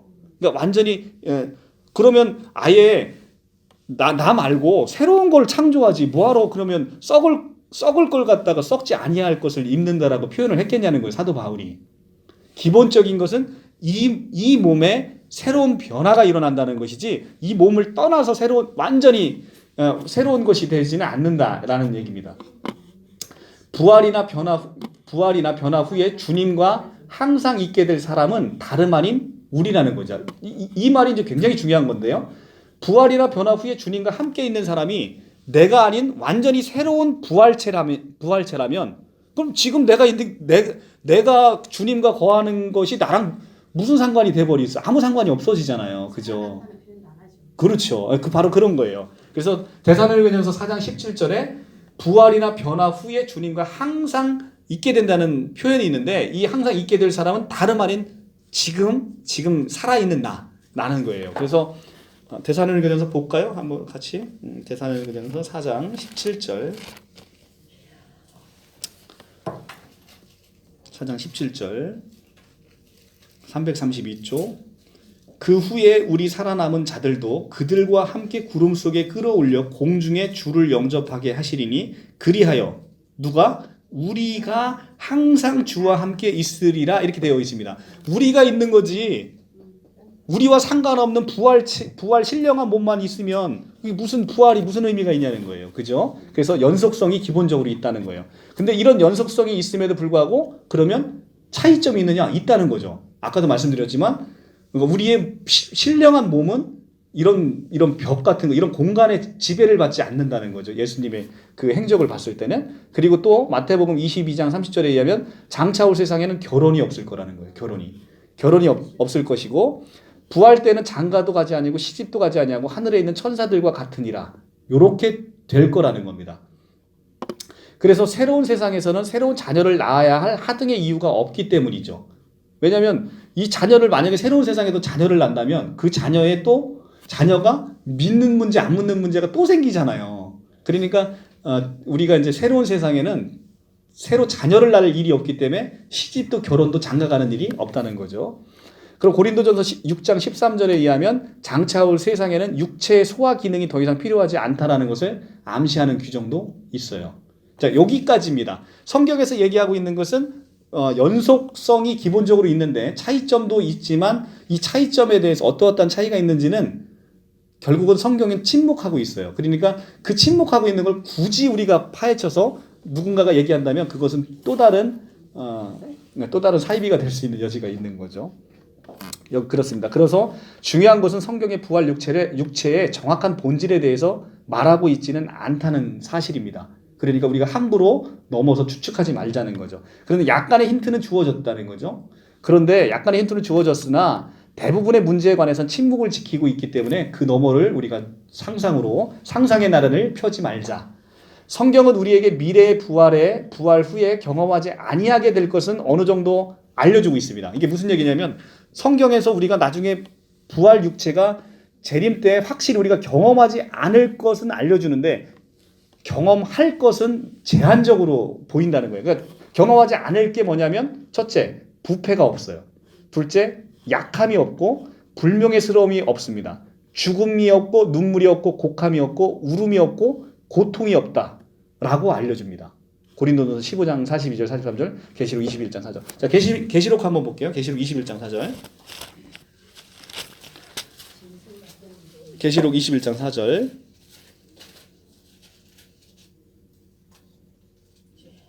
또 내가 새 하늘과 새 땅을 보니 처음 하늘과 처음 땅이 없어졌고 바다도 다시 있지 않더라. 또 내가 보니 거룩한 성 새 예루살렘에 하나님께로부터 하늘로부터 내려오니 그 준비한 것이 신부가 남편을 위하여 단장한 것 같더라. 내가 들으니 보좌에 큰 음성이 나서 이르되 보라 하나님의 장막이 사람들과 함께 있음에 하나님이 그들과 함께 계시니 그들이 하나님의 백성이 되고 하나님은 친히 그들과 함께 계셔서 모든 눈물을 그 눈에서 닦아주시니 다시는 사망이 없고 애통하는 것이나 곡하는 것이나 아픈 것이 다시 있지 아니하니 처음 것들이 다 지나갔음이로라. 아멘. 자, 그러니까 우리에게 마지막 때 없어질 것들에 대해서는 성경에서 얘기를 해주고 있는 것이죠. 그러나 우리가 무엇을 경험하게 되는지에 관해서는 성경은 별로 말하고 있지 않다는 겁니다. 우리가 하나님의 상속자가 됨으로써 하나님의 모든 좋은 것을 상속받게 된다는 그 확신만은 분명히 로마서의 사도 바울을 통해서 우리가 알고 있죠. 그런데 이 좋은 것이 구체적으로 무엇인지는 우리에게 경험하도록 허락되어 있지 않다는. 그런데 그것을 하나님의 그 좋은 것이 무엇인지는 우리는 너무나 우리가 가늠할 수 있죠. 자, 이렇게 부활이 끝이 났고요. 이제 부활한 육체. 자, 대환란 때 의인의 부활과 악인의 부활이 한꺼번에 있어요. 무천년설에 의하면. 그죠? 그러면 함께 있으면 그 다음에 뭐가 있다는 거예요? 최후의 심판이 있다는 거죠. 최후의 심판이 이제 나타납니다. 그러니까 예수님이 재림하면 죽은 자의 부활이 있어요. 그 죽은 자의 부활이 있으니까 죽은 자의 부활이 없는데 예수가 재림했다라고 얘기하는 많은 사이비들이 요거만 교회에서 가르쳐줘도 그냥 그 사이비에 빠질 일은 없는 거 아닙니까? 그죠? 바로 그냥 심판이 있는 거니까 우리에게. 최후의 심판이 있어요. 최후의 심판은 심판의 목적. 첫째, 사람의 최종적인 운명을 나타냄으로써 하나님의 영광과 주권을 드러내기 위함이다. 그렇죠? 최후의 심판이 있어야 하나님의 영광과 주권이 드러날 거 아닙니까? 이 최종 심판 때 각 사람의 최종적인 운명은 감추어진 바 되었으나 이제 그 운명이 나타난 바 되었으니 그 하나님은 자기 백성들은 은혜를, 그 다음에 원수들에게는 공의의 심판을, 그러니까 우리는 은혜의 심판, 우리는 상급의 심판을 받는 것이고 악인들은 공의의 심판. 공의라는 건 뭐예요? 행한 대로 갚는 거죠. 그죠? 행한 대로 갚는. 그게 바로 공의의 심판이잖아요. 공의의 심판을 받게 될 것이다. 그래서 심판날에 핵심이 되는 것은 심판날의 핵심이 되는 것은 개인의 운명이 아니라 하나님의 은총인 것이죠. 하나님의 은총인 것이죠. 그래서 두 번째의 그 하나님의 영원한 형벌의 목적은 각 사람들이 받게 될 보상과 형벌의 정도를 나타내기 위해서 최후의 심판은 꼭 필요하다. 그죠? 그리고 각 사람에게 그들이 영원토록 지내야 될 장소를 정해주기 위해서 최후의 심판은 꼭 필요하다. 이것이 이제 목적입니다. 그 다음에 그럼 최후의 심판의 시기는 언제냐? 세대주의자들에 의하면 여러 개의 별도의 심판을 구별하고 있는데, 그런데 성경은 오직 대부활 사건 후에 유일한 최후의 심판만이 존재할 것을 얘기하고 있습니다. 계시록 20장 아까 읽었죠? 그럼 최후의 심판의 재판장은 누구냐? 재판장. 로마서 14장 10절에 내가 어찌하여 내 형제를 비판하느냐? 어찌하여 내 형제를 업신 여기느냐? 우리가 다 하나님 심판대 앞에 서리라 라고 해서 하나님이 심판의 주체임을 알 수 있습니다. 그런데 그 하나님은 다름 아닌 우리 주 예수 그리스도이라는 거죠. 요한복음 5장 22절 아버지께서 아무도 심판하지 아니하시고 심판을 다 아들에게 맡기셨으니.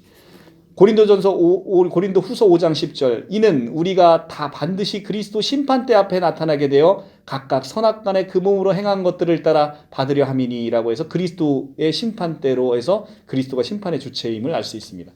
그리스도께서 최후의 심판날에 심판자가 되신다는 것은 너무도 적합한 일입니다. 왜 그러냐? 그는 우리를 위해 성육신하셨고 죽으셨고 백성들을 위해 다시 일어나셨던 분이었습니다. 따라서 그가 재판장이 된다는 것은 너무도 적절한 일이라는 거죠. 그리스도의 심판의 행위는 그리스도의 모든 원수를 굴복시키고 그 왕국을 완성시키는 것을 의미하며 그 후에 그의 왕국을 아버지 하나님께 바치게 될 것입니다. 고린도전서 15장 25절 그 후에는 마지막이니 그가 모든 통치와 모든 권세와 모든 능력을 멸하시고 나라를 아버지 하나님께 바칠 때라.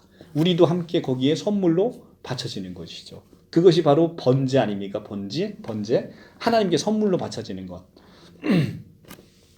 그리스도는 심판 사역을 집행함에 있어서 천사와 성도들의 보좌를 받으실 겁니다.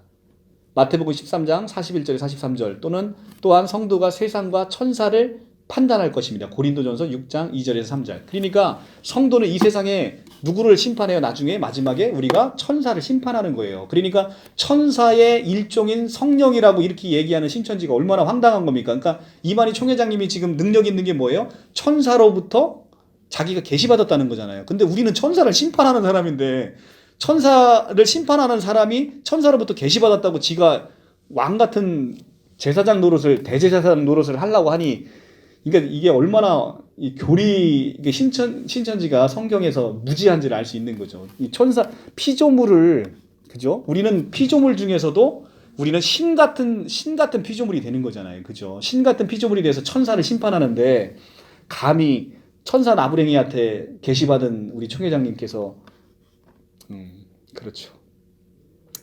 자, 누가 심판을 받을 것인가? 성경은 타락한 천사의 심판에 대해서도 말하고 있고요. 그 다음에 신자도 심판대 앞에 나타날 것을 얘기하고 있습니다. 우리 신자도 심판대에는 서는 거예요. 자, 히브리서 10장 30절 주께서 자기 백성을 심판하리라. 베드로전서 4장 17절 하나님의 집에서 심판을 시작할 때가 되었나니 만일 우리에게 먼저 하면 하나님의 복음을 순종하지 아니하는 자들의 그 마지막은 어떠하며 이렇게 되어 있습니다. 비록 신자들은 심판대 앞에 모두 나타나야 할 것이지만 그들의 심판의 날은 두려워할 필요가 없습니다. 왜냐하면 그리스도 예수 안에서 정죄함이 없기 때문입니다. 자, 그러면 무엇이 심판될 것입니까? 고린도후서 5장 10절에 선악간에 그 몸으로 행한 것을 따라 계시록 20장 12절 죽은 자들이 자기 행위를 따라 책들에 기록된 대로 심판을 받으니 자, 내뱉은 말에 대해서도 심판을 받을 것이다. 마태복음 12장 36절. 자, 심판 날에 나타난 바 되지 않고 숨겨진 것이 아무것도 없이 모두가 드러난다는 거죠. 누가복음 12장 2절에. 그러나 이것은 이제 지금 악인들의 심판을 얘기하는 겁니다. 악인들의 모든 것이 낱낱이 드러나서 행위에 따라 심판을 받는다. 공의의 심판을 받는 것이고 그러나 신자들의 심판은 상급의 심판. 그리스도로 옷 입혀졌죠. 3장 27절. 그러니까 우리 주 그리스도께서 우리의 허다한 죄를 다 덮으시는 거예요. 그러니까 우리의 모든 죄악들은 드러나요? 안 드러나요? 안 드러나는 거죠. 우리 그리스도로 옷 입혀져서 우리의 모든 죄를 가리시고 창세로부터 우리를 위해 예비하신 나라를 상속으로 주시고 의의 상급을 내리실 것이다. 마태복음 25장 34절에서 40절 말씀. 우리가 성경 말씀 딱 한 구절만 보고 가자. 이사야 1장 18절. 이사야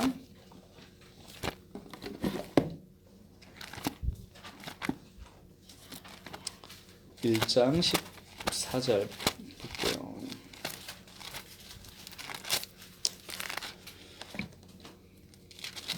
(1장 18절이죠) 1장 18절 여호와께서 말씀하시되 오라 우리가 서로 변론하자 너희의 죄가 주홍 같을지라도 눈과 같이 희어질 것이요 진홍같이 붉을지라도 양털같이 희게 되리라. 이게 누구로 인해서? 예수 그리스도로 인해서. 이사야 43장 25절 43장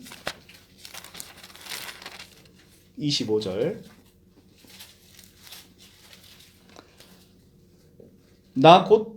나는 나를 위하여 내 허물을 도말하는 자니 내 죄를 기억하지 아니하리라. 아멘. 54장 4절 5절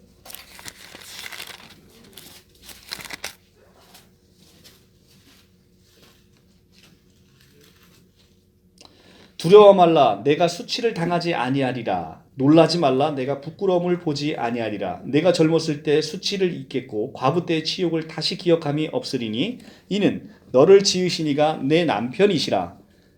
그의 이름은 만군의 여호와시며 내 구속자는 이스라엘의 거룩한 이시라. 그는 온 땅의 하나님이라 일컬음을 받으실 것이라. 아멘. 자, 어떻게 된대요? 우리가 수치를 당하지 않고 부끄러움을 당하지 아니할 것이다. 왜냐하면 너희를 지으시니가 내 남편이시고 그의 이름은 만군의 여호와시다 라고 얘기를 하니까, 그죠? 여호와이신 예수 그리스도께서 우리의 남편이신데 감히 누가 우리를 정죄하고 누가 우리를 심판하시리요, 그죠? 너희를 의롭다 하신 이는 하나님이시니 누가 너희를 정죄하리요. 로마서 8장에 있는 말씀이죠, 그죠? 자, 로마서 8장도 한번 보고 가죠. 은혜롭죠. 로마서 8장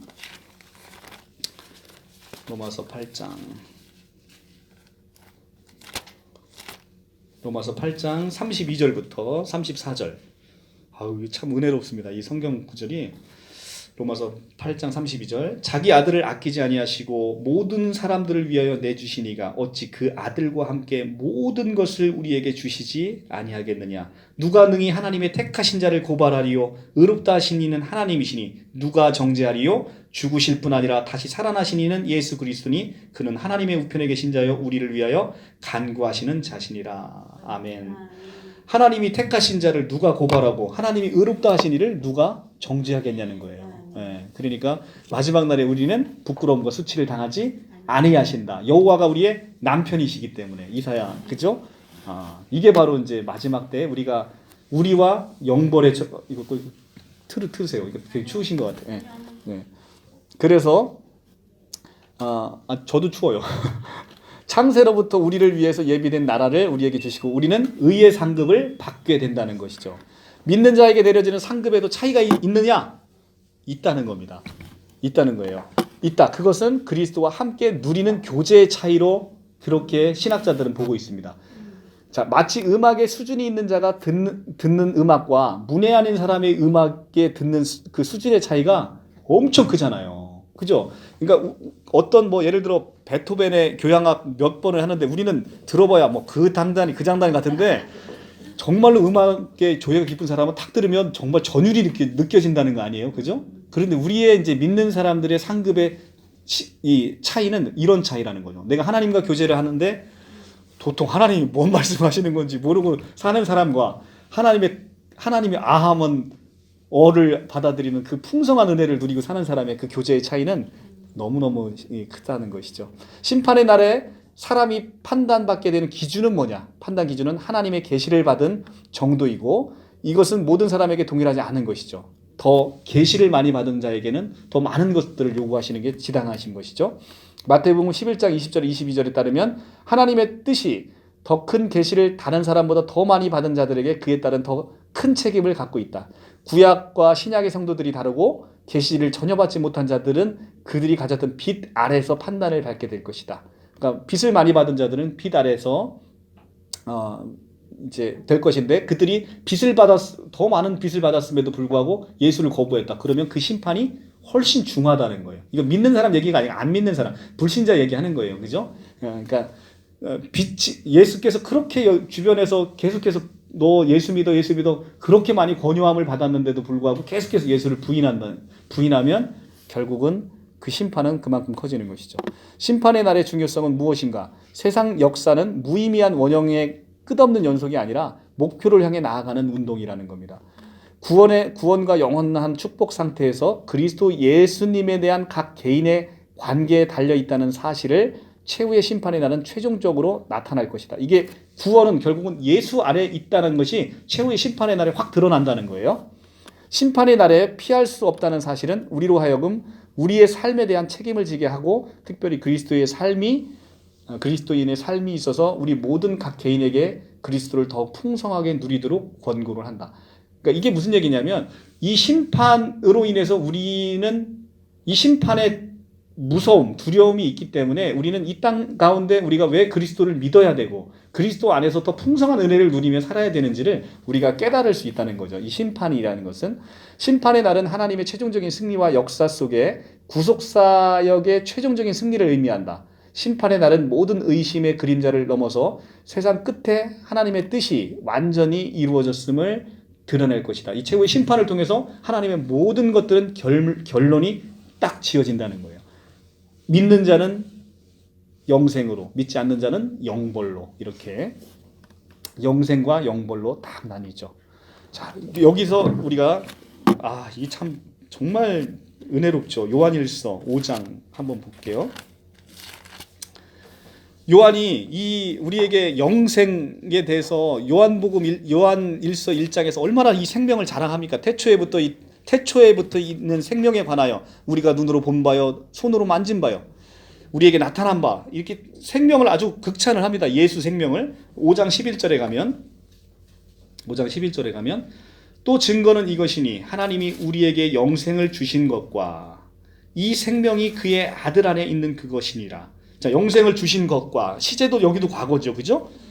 영생을 주신 것과 시제 과거 이 생명이 그 아들 안에 있는 그것이라. 아들이 있는 자에게는 생명이 있고 하나님의 아들이 없는 자에게는 생명이 없느니라. 내가 하나님의 아들의 이름을 믿는 너희에게 이것을 쓴 것은 너희로 하여금 너희에게 영생이 있음을 알게 하려 함이라. 영생이 있음을 시제가 뭐예요? 과거죠. 18절에 하나님께로부터 난 자는 다 범죄하지 아니할 줄을 우리가 아노라. 하나님께로부터 난 자가 그를 지키심에 악한 자가 그를 만지지도 못하느니라. 자, 엄청난 거죠. 하나님께서 우리를 지키심에 악한 자가 우리를 만지지도 못한다는 거예요. 또 아는 것은 우리가 하나님께 속하고 온 세상은 악한 자에 처한 것이며 또 아는 것은 하나님의 아들이 이르러 우리에게 지각을 주사 우리로 참된 자를 알게 하신 것과 또한 우리가 참된 자 곧 그의 아들 예수 그리스도 안에 있는 것이니 그는 참 하나님이시요 영생이라.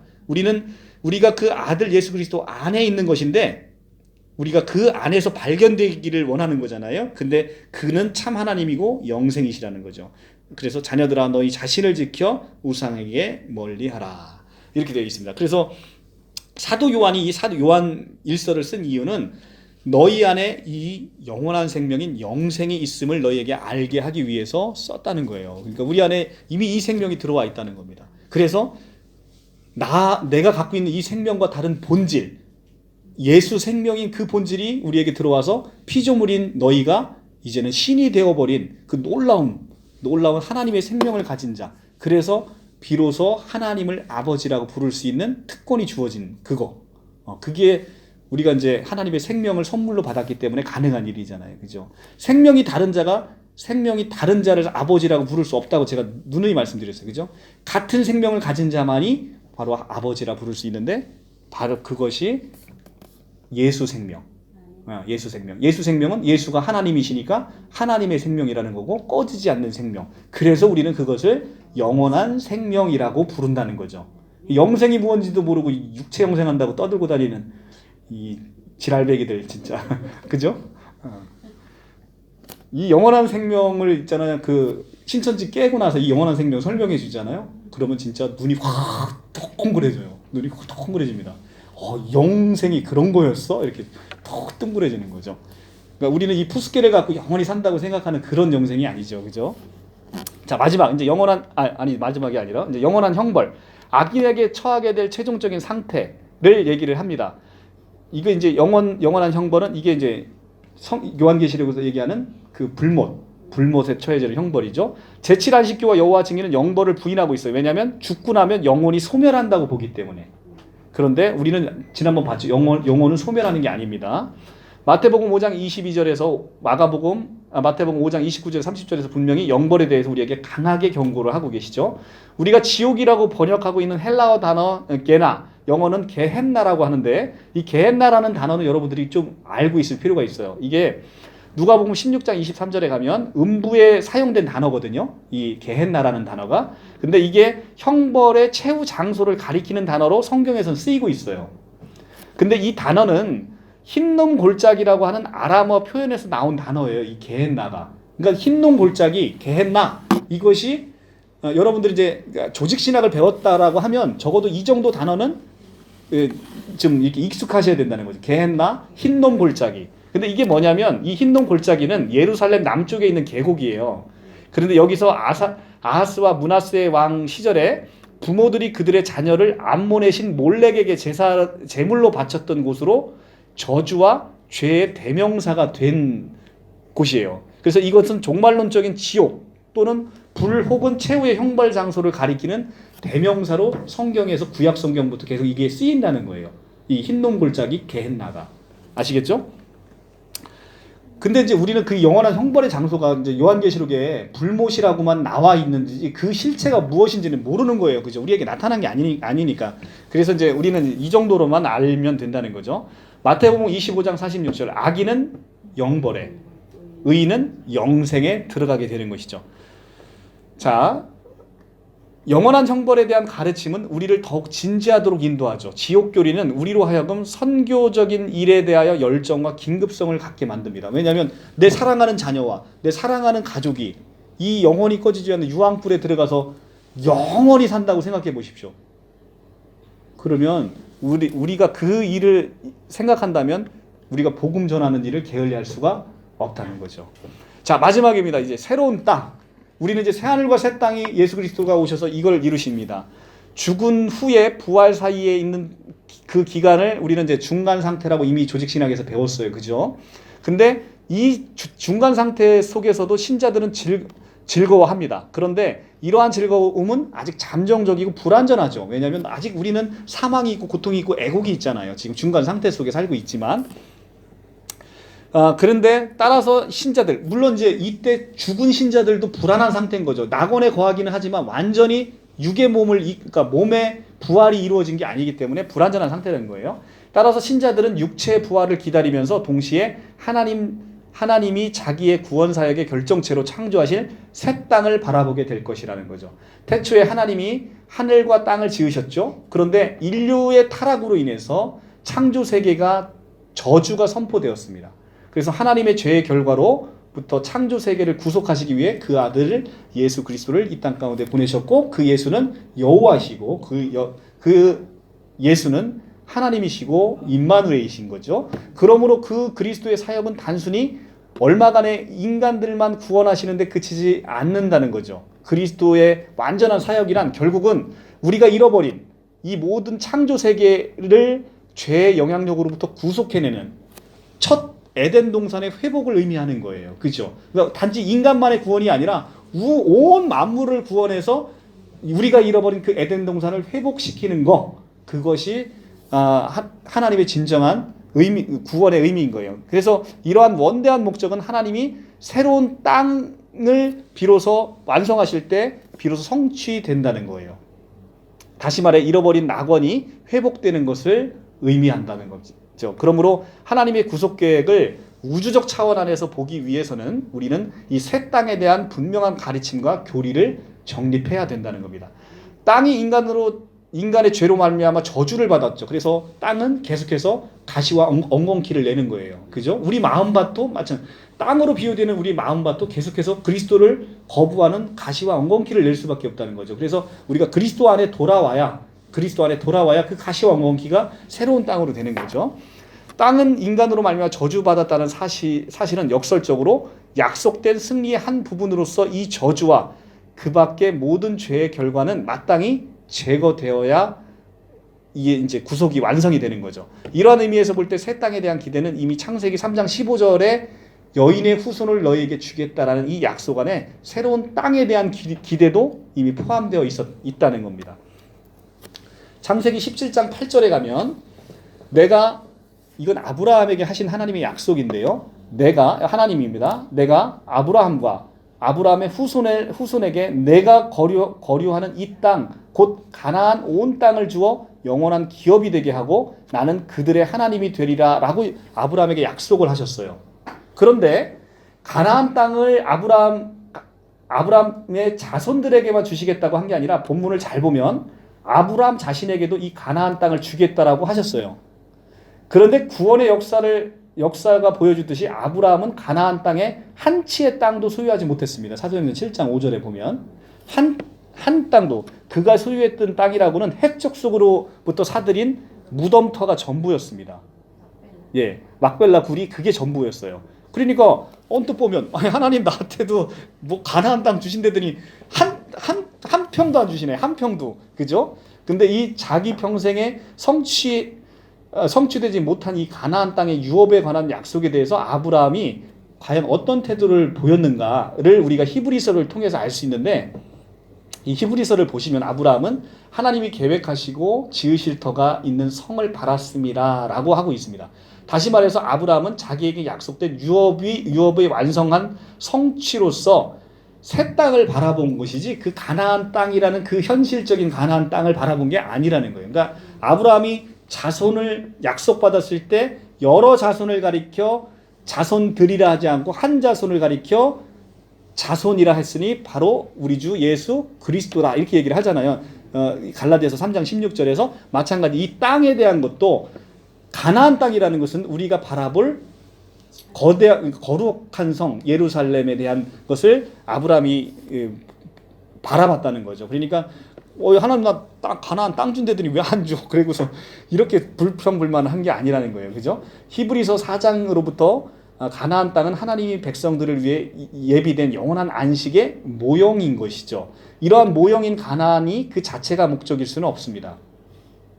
가나안은 장차 올 새 땅을 가리키는 표지판과 같은 것이죠. 갈라디아 3장 29절 너희가 그리스도에 속한 자면 곧 아브라함의 자손이요 약속대로 유업을 이을 자니라. 따라서 창세기 17장 8절에서 아브라함과 그 후손인 우리가 받게 될 새로운 땅에 관한 약속임을 알 수 있다는 거예요. 27장 8절은 그냥 세대주의가 보는 것처럼 그런 가나안 땅이 아니라 아브라함과 그 후손인 우리가 받게 될 새로운 땅, 거룩한 성 예루살렘이다. 이걸 얘기하고 있는 겁니다.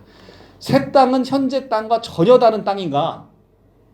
완전 소멸 이론이 맞느냐 아니면 현재 땅이 새롭게 되는 땅이냐 굉장히 궁금하죠. 그죠? 자, 새로운 땅은 이 지구가 완전히 없어지고 새로운 것이 빡 생기는 것이냐 아니면 지금 있는 것이 새롭게 되는 그런 것이냐 어떤 것 같아요? 에? 완전 소멸 같아요? 자, 일반적으로 루터교 신학자들은 마태복음 24장 29절과 베드로후서 3장 12절을 근거로 우주는 소멸하고 전혀 별개의 새로운 우주가 등장할 것으로 믿습니다. 이게 루터교의 견해예요. 자, 마태복음 이건 뭐 흥미로우니까 한번 보겠습니다. 마태복음 24장 29절.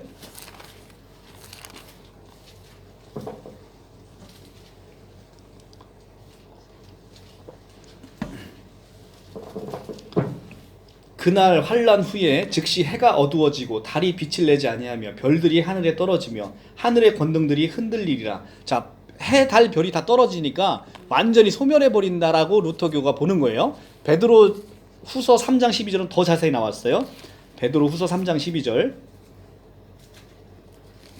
베드로 후서 3장 12절.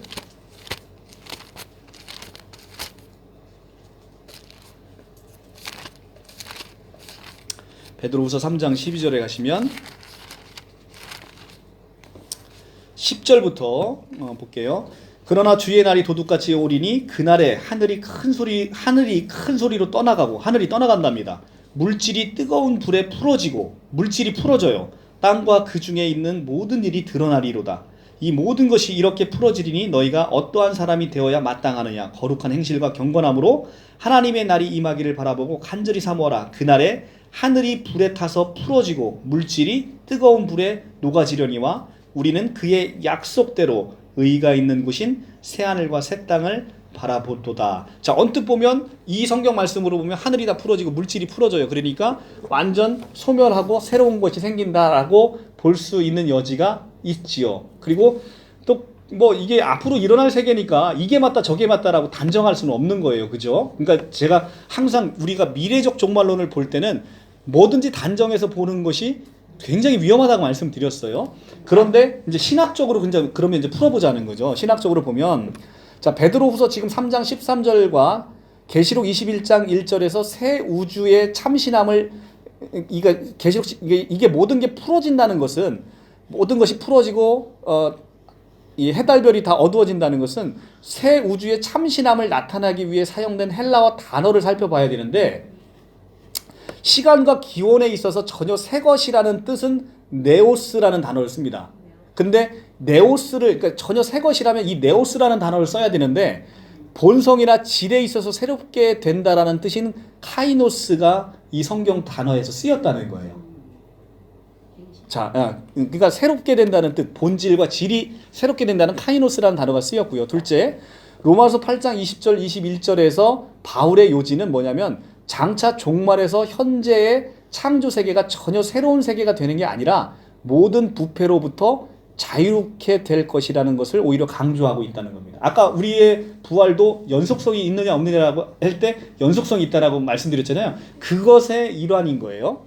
자, 현재 육체와 부활의 육체 사이에서는 앞서 본 바와 같이 서로 다르다고 할지라도 양자 간의 엄연히 연속성이 있다라고 제가 말씀드렸습니다. 부활될 대상도 우리고 주님과 영원토록 있게 될 대상도 우리이기 때문에 그리스도와 함께 일어난 사람들은 전혀 새로운 인종이 아니라 바로 이 땅 위에 살았던 하나님의 백성이기 때문이죠. 이러한 유추적인 방법을 통해 볼 때, 부활이라는 방법을 통해 볼 때 우리는 다음과 같은 결론에 이를 수 있다는 거죠. 새 땅은 현재의 땅과 전혀 다른 종류가 아니라 놀랍게도 새롭게 변한 현재의 땅이다라고 보는 것이 이 부활 때 우리의 연속성이 이어지는 것과 일맥상통한다는 겁니다. 네 번째, 만일 하나님께서 현재 우주를 완전 소멸시켜야 한다면 결과적으로 누가 이기는 거예요? 사탄이 승리를 쟁취하게 된다는 겁니다. 왜냐하면 사탄이 현재 우주와 창조 질서에 치명적으로 부패시키는데 성공했기 때문에 현재 창조 세계에서는 치유 불가능한 상태에 빠졌으므로 하나님도 병든 우주를 어떻게 다룰 수가 없어서 결국 완전히 소멸시키게 되었다라는 결론에 이를 수 있다는 거예요. 그러나 사탄은 승리를 쟁취하지 못했죠. 그죠? 그리고 결정적으로 패배를 맛보았습니다.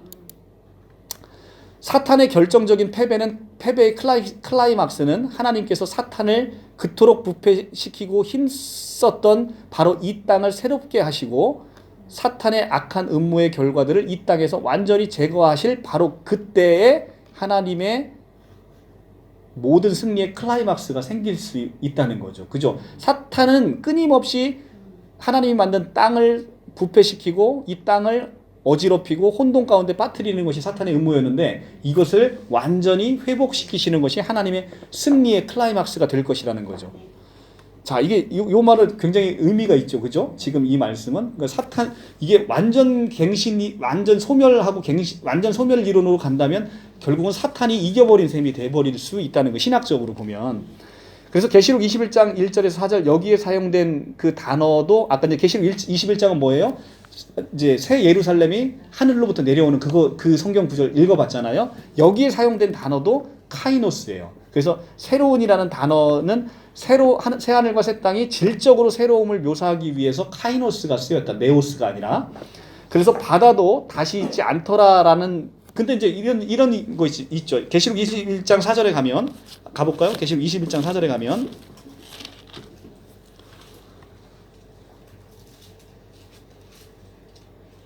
21장 1절 내가 새 하늘과 새 땅을 보니 처음 하늘과 처음 땅이 없어졌고 바다도 다시 있지 않더라 라고 해서 바다가 없다는 거잖아요. 그죠? 근데 이 바다가 없다는 것은 그러면 소멸하고 관련이 있는 거 아니냐 이렇게 볼 수 있는데 그 얘기를 하는 거예요. 여기서 바다가 다시 있지 않다라는 뜻은 우리가 이제 요한계시록에 다음 주부터 볼 건데 이 바다는 요한계시록에서 바다는 어떤 역할을 하냐면요.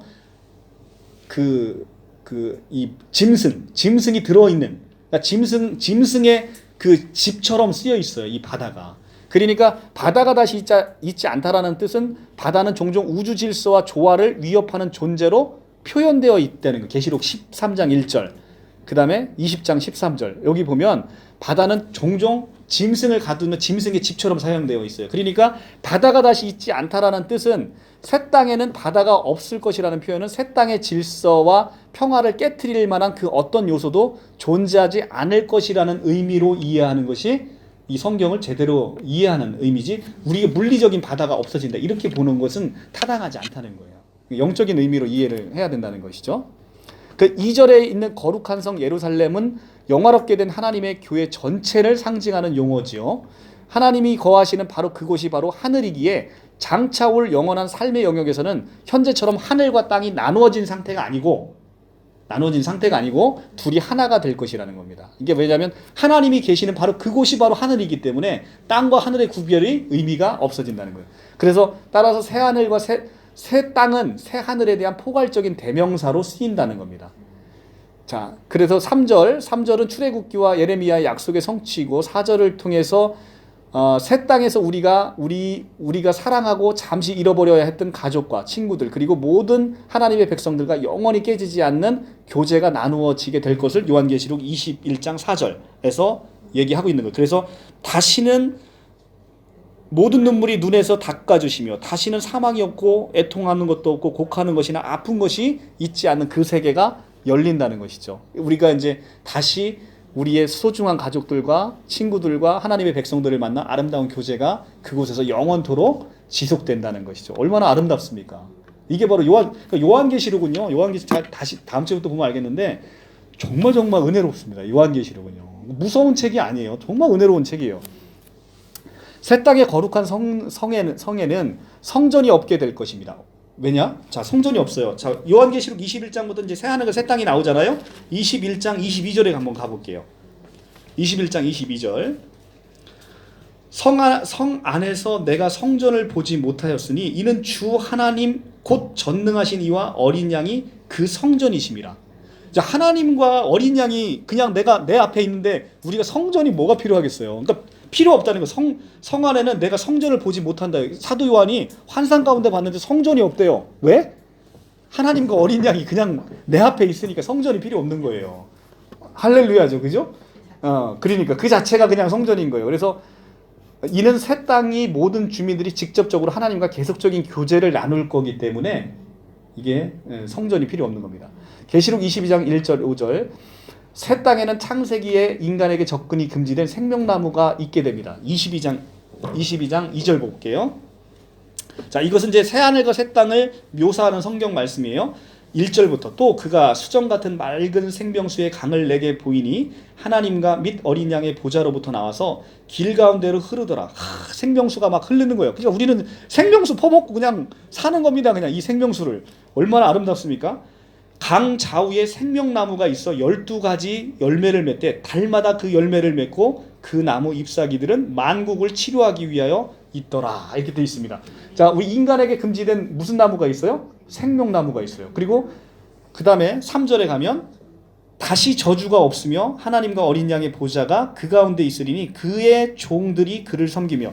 다시 뭐가 없어요? 저주가 없어. 그 다음에 하나님의 종들이 하나님께 예배하면서 그를 섬기죠. 그 다음에 5절에 가면 5절에 보면 다시 밤이 없겠고. 밤이 없습니다. 밤이 없는 이유가 뭐예요? 등불과 햇불이 쓸데없대요. 왜냐하면 이는 주 하나님이 그들에게 빛이심이라. 빛이신 요한복음 1장 그는 사람들의 그 안에는 생명이 있고 이는 이 생명은 사람들의 빛이라. 빛이 있으신 거니까 더 이상 우리가 등불이나 햇빛이 필요 없는 거예요. 빛이신 그분이 그냥 있으니까. 그러니까 다시 밤도 없고 그 다음에 5절에 가면 다시 밤이 없고 등불과 햇불이 쓸데없으니 이는 주 하나님이 그들에게 빛이심이라. 그들이 세세토록 왕노릇하리라. 우리가 그리스도와 더불어 세세토록 왕노릇하는 거예요. 와, 얼마나 은혜롭고 아름답습니까? 우리의 마지막은. 그죠? 근데 여기에 딱 하나가 없어요. 뭐가 없죠? 여기는 선악과가 없잖아요. 이게 만물이 회복이 됐어요. 만물이 아까도 말씀드렸지만 하나님의 회복은 인간의 구원에 끝나는 게 아니라 잃어버린 우리의 에덴 동산의 회복이라고 말씀드렸어요. 근데 첫 에덴 동산에는 뭐가 있었어요? 선악과. 그런데 회복된 이 에덴 동산에는 선악과가 없는 거예요. 얼마나 은혜롭습니까? 그죠? 이제는 이제 인간의 패배는 있을 수가 없는 거예요. 예. 이렇게 새 땅에 대한 가르침은 우리에게 무한한 소망과 용기를 그리고 절망과 좌절의 이 세상에 희망을 갖게 하고 있죠. 이 새 땅에 대한 교리는. 그래서 역사가 시작될 때 하나님은 하늘과 땅을 창조하셨습니다. 역사가 끝날 때 우리는 새 하늘과 새 땅을 바라볼 것이고 새 하늘과 새 땅이 이루어질 겁니다. 이 안에는 아까도 말씀드렸지만 다시는 사망이 없고 애곡하는 일이 없고 눈물이 없고 그 다음에 어둠도 없어요. 그죠?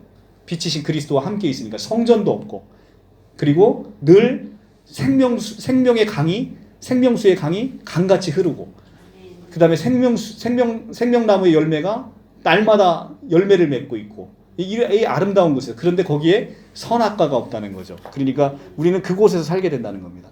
이 새하늘과 새 땅의 찬란한 광채와 영광은 이전의 것들의 영광과 광채를 압도하게 될 것이죠. 역사의 중앙에는 죽임당하시고 죽은 자의 첫 열매가 되시고 후에 온 땅의 왕의 왕들이 되신 어린 양이 있습니다. 장차 그 어느 날엔가는 우리는 우리의 면류관을 벗고 그 발 앞에 놓여 경의와 사랑과 그리고 찬양 속에 깊이 빠지게 될 것이다 라는 것이 이 새 하늘 새 땅 마지막인 것입니다. 자, 그동안 조직신학 사랑해 주신 모든 분께 감사드립니다. 예, 이렇게 해서 조직신학의 대다던에 막을 내렸습니다. 이제 오늘 이걸 다 끝내기 위해서 제가 굉장히 빨리 나가서 조금 어려우실 수도 있었는데 이 사실은 이 종말론에 대한 것도 좀 성경을 또 하나하나 찾아가서 이렇게 보면 훨씬 더 은혜롭고 또 차근차근 하면 더 은혜로울 수 있었는데 어쨌든 뭐 오늘로써 이제 조직신학은 마무리를 해야 돼서 좀 급하게 굉장히 빨리 좀 읽었습니다. 그래도 좋죠, 그죠? 예, 이게 요한계시록에 있어서 마지막 종말론에 있어서 우리의 모습을 보게 되면 우리는 늘 소망 가운데 살 수밖에 없는 거예요. 그래서 이제 신천지나 이단들이 너무나 많이 써먹고 있는 요한계시록을 이제 다음 주부터 이제 저희가 시작해서 들어갈 거예요. 요한계시록은 이게 많이들 무서워하는 책이라고 하는데 요한계시록은 일단 무서울 수는 있죠. 왜냐하면 거기 심판이 많이 나오죠. 심판이 많이 나오는데 우리에게 있어서는 우리는 그리스도 안에 있는 자에게는 결코 정죄함이 없기 때문에 우리는 이 심판에서 자유로운 사람들이거든. 이미 아까도 말씀드렸지만 내 말을 듣고 나를 보내신 자를 믿는 자에게는 영생을 얻었고 심판에 이르지 아니하나니 사망에서 생명으로 옮겼느니라. 이렇게 우리는 이미 영생을 얻은 자고 사망에서 생명으로 옮겨진 자예요. 그 옮겨진 자가 요한계시록을 볼 때는 두려울 게 아무것도 없는 거죠. 우리에게 지금 이제는 우리는 요한계시록의 그 가운데 도막도막은 우리가 겪게 될 환난도 있지만 환난 가운데 아까 보셨지만 뭐가 쳐져요? 우리에게 인이 쳐지잖아요. 하나님의 인이 딱 쳐져서 그 누구도 우리를 건들지 못하도록 딱 하나님이 성령으로 인치셔서 우리를 보호하시고 새하늘과 새 땅에 갈 때 그날까지 우리를 지키신단 말이죠. 그러니까 우리는 그 새하늘과 새 땅에서 하나님과 아름다운 교제를 나누고 그곳은 성전도 필요 없고 햇빛도 필요 없고 그 자체 햇빛이신 그 자체 그리스도와 함께 영원히 세세토록 왕노릇하는 우리의 그런 모습들이 요한계시록을 통해서 우리가 확인할 수 있는 것이죠. 이런 모습들을 이제 아주 요한계시록을 통해서 이제 상세하게 여러분들에게 이제 다뤄보도록 하겠습니다. 주변에 혹시 요한계시록 흥미 있어 하시는 분은 전해주셔도 감사하고요. 네, 그동안 조직신학 15강까지 했는데 고생 많이 하셨고요. 기회가 되시면 조직신학을 한 번 정도씩 더 들어보시면 내가 교리를 성립하는 데 굉장히 좋고 그리고 또 저희가 특별히 이제 이렇게 녹음 파일을 계속 만드는 것은 제가 강의를 계속할 수 없잖아요. 근데 이제 정말로 신천지에 있다가 나오는 많은 사람들에게 있어서는 이 강의들이 너무너무 필요합니다. 그래서 그들에게 회복시키는 것으로서 이렇게 좀 해놓는 게 너무 필요하고 신천지에 계신 분들이 제일 두려워하는 것 중에 하나가 이거예요. 내가 신천지 말씀이 틀려서 나오는데 신천지보다 더 좋은 말씀을 내가 어디서 들을 수 있을까라는 걱정들을 많이 해요. 그 걱정 때문에 틀린 걸 알면서도 나오기를 선뜻 꺼려한단 말이죠. 근데 복음을 조금만 알려주면 이들이 눈이 확 뒤집힙니다, 진짜로. 그래서 그런 상태를 우리가 지금 만드는 게 우리의 이 생명하도록 교회 공동체에 여러분들이 같이 노력해서 만들어 가야 되는 세상이 아닌가라는 생각이 듭니다. 네, 고생하셨어요.